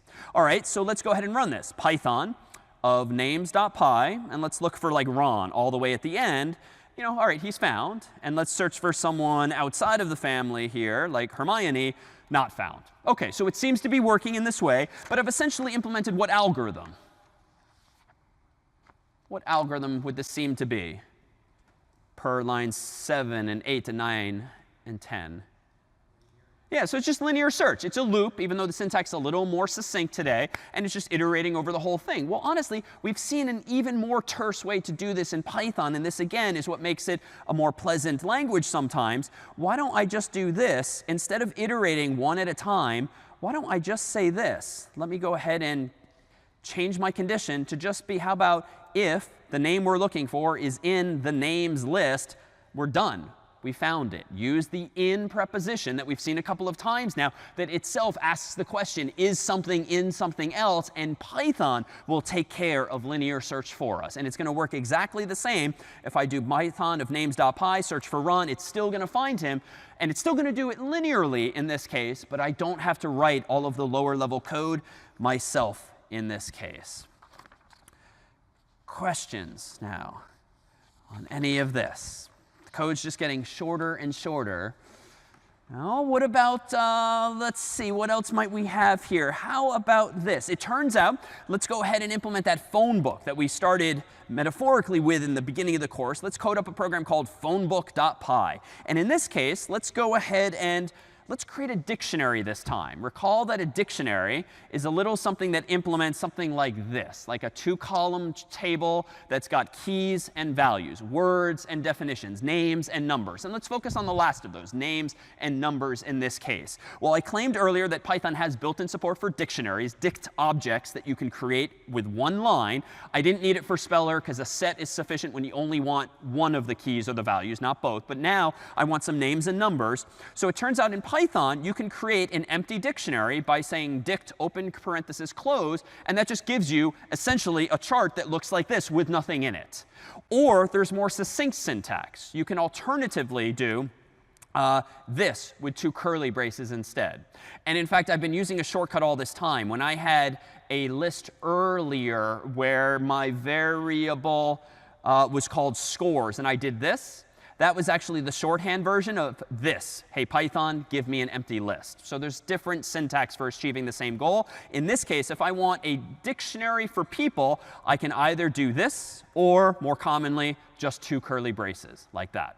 All right, well, what do I want to put in this? Well, let me actually put some things in this, and I'm going to just move my closed curly brace to a new line.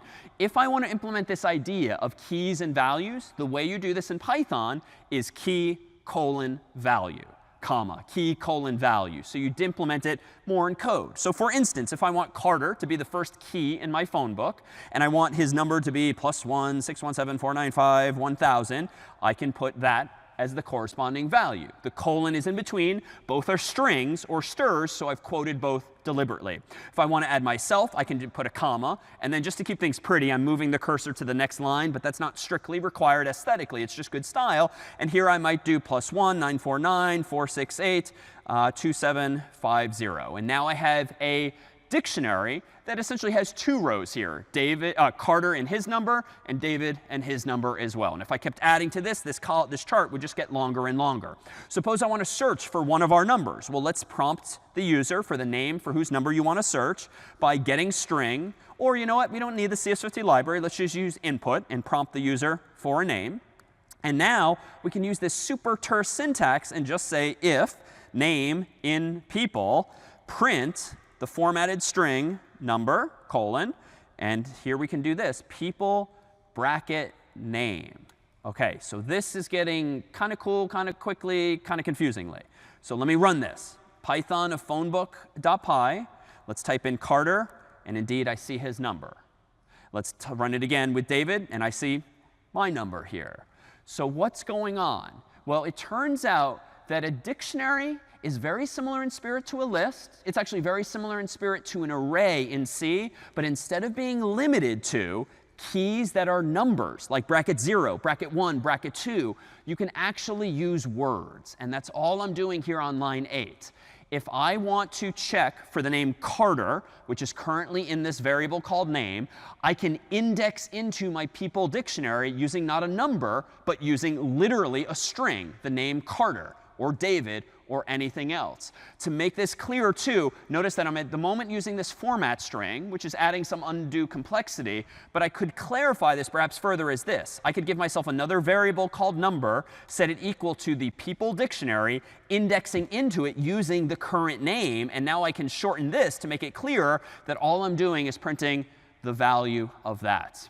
And in fact, I can do this even more cryptically if this would be weird to do, but if I only ever want to show David's phone number and never Carter's, I can literally, quote unquote, index into the people dictionary, because now when I run this, even if I type Carter, I'm going to get back my number instead. But that's all that's happening if I undo that, because that's now a bug.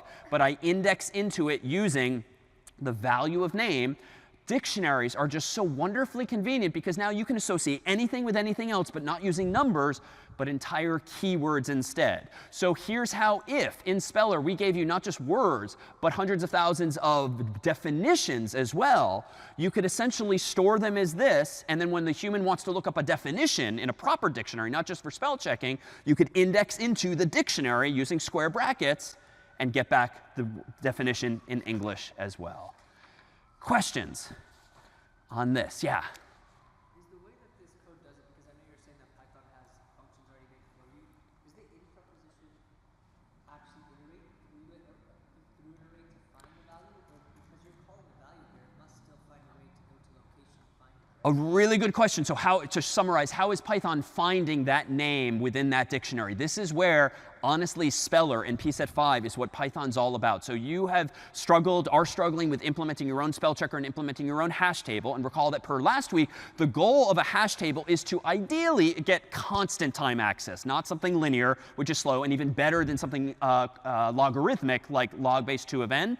So Python and the really smart people who invented it, they have written the code that does its best to give you constant time searches of dictionaries. And they're not always going to succeed, just as you in your own problem set probably going to have some collisions once in a while and start to have chains of linked lists of words. But this is where, again, you defer to someone else, someone smarter than you, someone with more time than you to solve these problems for you. And if you read Python's documentation, you'll see that it doesn't guarantee constant time, but it's going to ideally optimize the data structure for you to get as fast as possible. And of all of the data structures, like a dictionary, a hash table is really like the Swiss Army knife of computing, because it just lets you associate something with something else. And even though we keep focusing on names and numbers, that's a really powerful thing, because it's more powerful than lists and arrays, which are only numbers and something else. Now you can have any sorts of relationships instead. All right, let me show a few other examples before we culminate with some more powerful techniques in Python thanks to libraries. How about this problem we encountered in week 4, which was this? Let me code up a program called, again, compare.py here. But this time, compare two strings and not numbers. So let me, for instance, get one string from the user called s. Just for the sake of discussion, let me get another string from the user called t, so that we can actually do some comparison here. And if s equals t, let's go ahead and print out that they're the same. Else, let's go ahead and print out that they're different. So this is very similar to what we did in week 4. But in week 4, recall, we did this specifically because we had encountered a problem. For instance, if I run, what's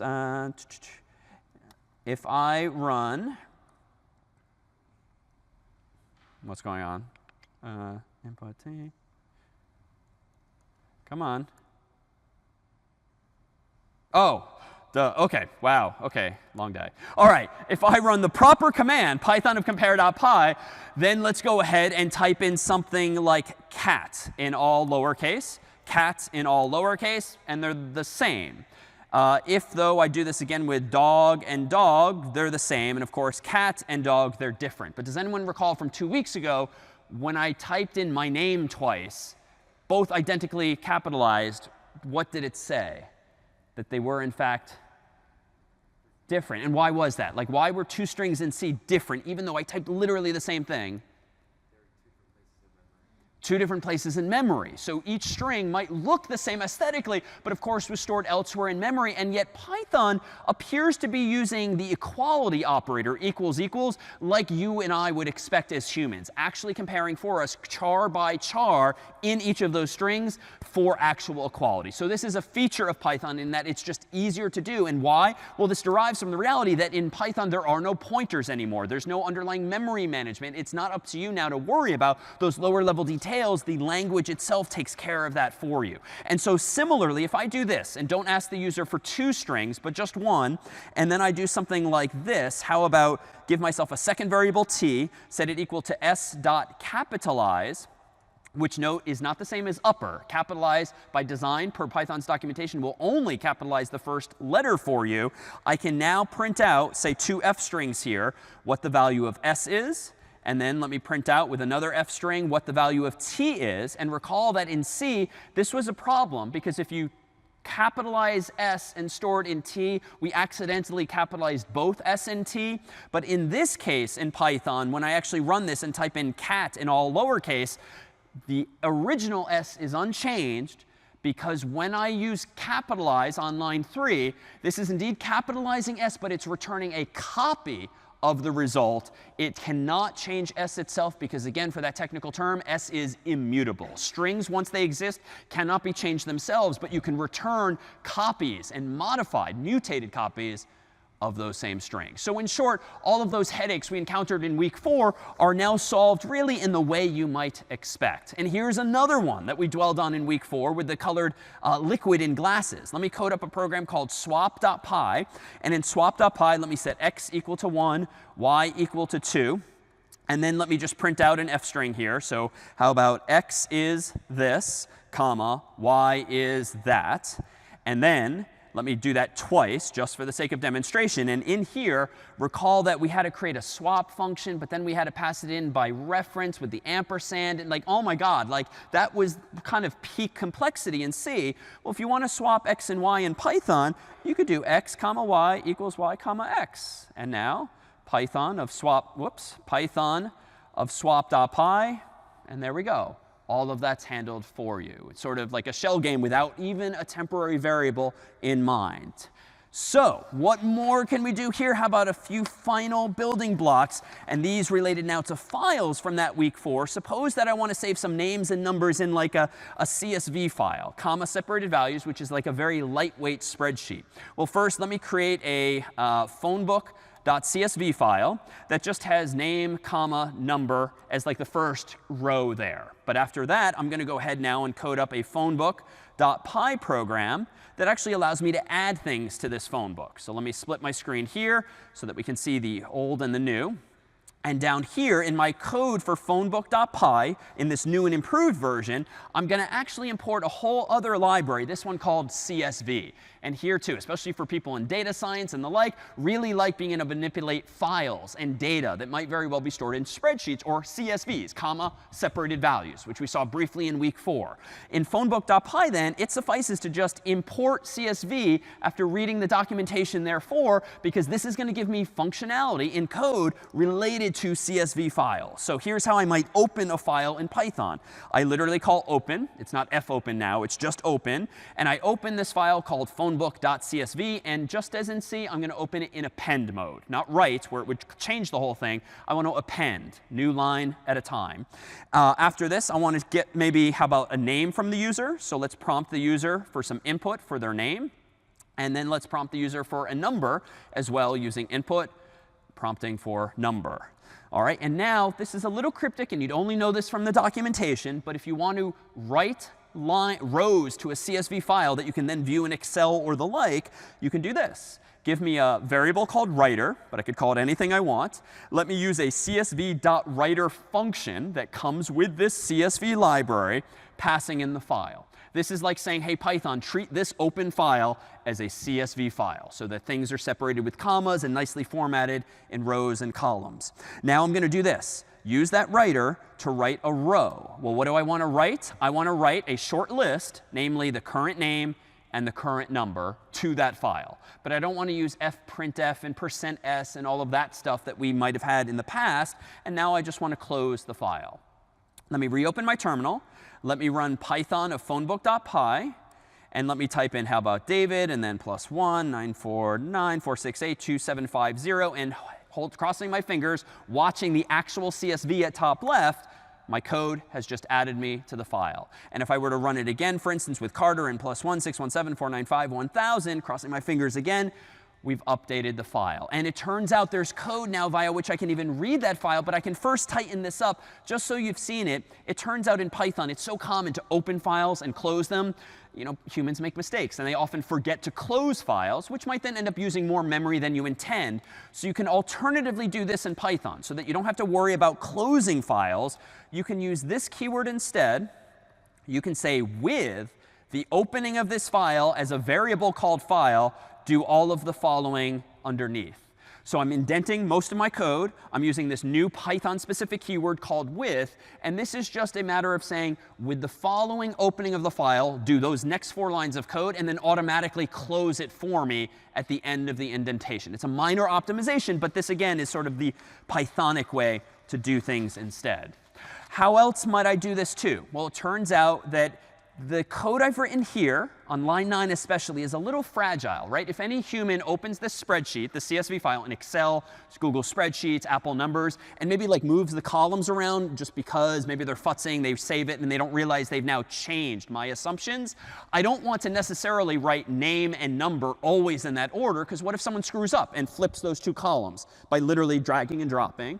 So it turns out that instead of using a list here, we can use another feature of this library as follows.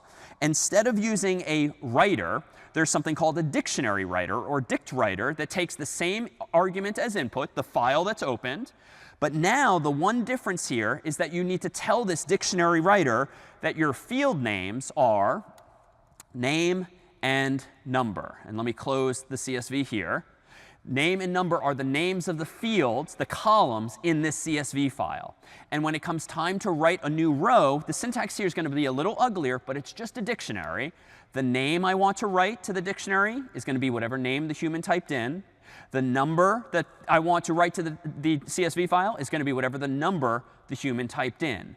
But what's different now about this code is by simply using a dictionary writer here instead of the generic writer, now the columns can be in this order or any order, and the dictionary writer is going to figure out based on the first line of text in that CSV where to put name, where to put number. So if you flip them, no big deal. It's going to notice, oh wait, the columns changed, and it's going to insert the columns correctly. So just again, another more powerful feature that lets you focus on real work as opposed to actually getting tied up in the weeds of writing code like this otherwise. Questions on this one as well? But what we will do now is come full circle to some of the more sophisticated examples with which we began. And I'm going to go back over to my own Mac laptop here, where I've got my own terminal window up and running. And I was just going to introduce a couple of final libraries that really speak to just how powerful Python can be and how quickly you can get up and running. To be fair, can't necessarily do all of these things in the cloud, like in code spaces, because you need access to your own speakers or microphone or the like. So that's why I'm doing it on my own Mac here. But let me go ahead and open up a program called speech.py. And I'm not using VS Code here. I'm using a program called VI that's entirely terminal window based. But it's going to allow me, for instance, to import the Python text-to-speech version 3 library. I'm going to give myself a variable called engine that's going to be set equal to the Python text-to-speech 3 libraries init method, which is just going to initialize this library that relates to text to speech. I'm going to then use the engine's say function to say something like, how about hello, comma, world? And then as my last line, I'm going to say engine.run and wait, capitalized as such, to tell my program now to run that speech and wait until it's done. All right, I'm going to save this file. I'm going to run Python of speech.py, and I'm going to cross my fingers as always, and hello, world. all right, so now I have a program that's actually synthesizing speech using a library like this. How can I now modify this to be a little more interesting? Well, how about this? Let me go ahead and prompt the user for their name, like we've done several times here using Python's built-in name function. And now let me go ahead and use a format string in conjunction with this library, interpolating the value of name there. And at least if my name is somewhat phonetically pronounceable, let's go ahead and run Python of speech.py, type in my name, and hello, David. OK, it's a sort of weird choice of inflection, but we're starting to synthesize voice, not unlike Siri or Google Assistant or Alexa or the like. Now we can maybe do something a little more advanced too. In addition to synthesizing speech in this way, we could synthesize, for instance, an actual graphic. Let me go ahead now and do something like this. Let me create a program called qr.py. I'm going to go ahead and import a library called OS, which gives you access to operating system-related functionality in Python. I'm going to import a library I've pre-installed called QR code, which is a two-dimensional barcode that you might have seen in the real world. I'm going to go ahead and create an image variable using this QR code library's make function, which per its documentation takes a URL like one of CS50's own videos. So we'll do this with YouTube /xvfz JO5PGG0. So hopefully that's the right lecture. And now we've got image.save, which is going to allow me to create a file called qr.ping. Think back now on problem set 4 and how painful it was to save files. We'll just use the save function now in Python and save this as a ping file, portable network graphic. And then lastly, let's just go ahead and open with the command open qr.ping on my Mac so that hopefully this just automatically opens. All right, I'm going to go ahead and just double check my syntax here so that I haven't made any mistakes. I'm going to go ahead and run Python of qr.py, enter. That opens up this. Let me go ahead and zoom in. If you've got a phone handy and you'd like to scan this code here, whether in person or online, I apologize. You won't appreciate it. Amazing. Okay. And lastly, let me go back into our speech example here, create a final ending here in our final moments. And how about we just say something like this was CS50, like this. Let's go ahead here, fix my capitalization just for tidiness, get rid of the name. And now with our final flourish and your introduction to Python equipped, here we go. This was CS50. All right, we'll see you next time.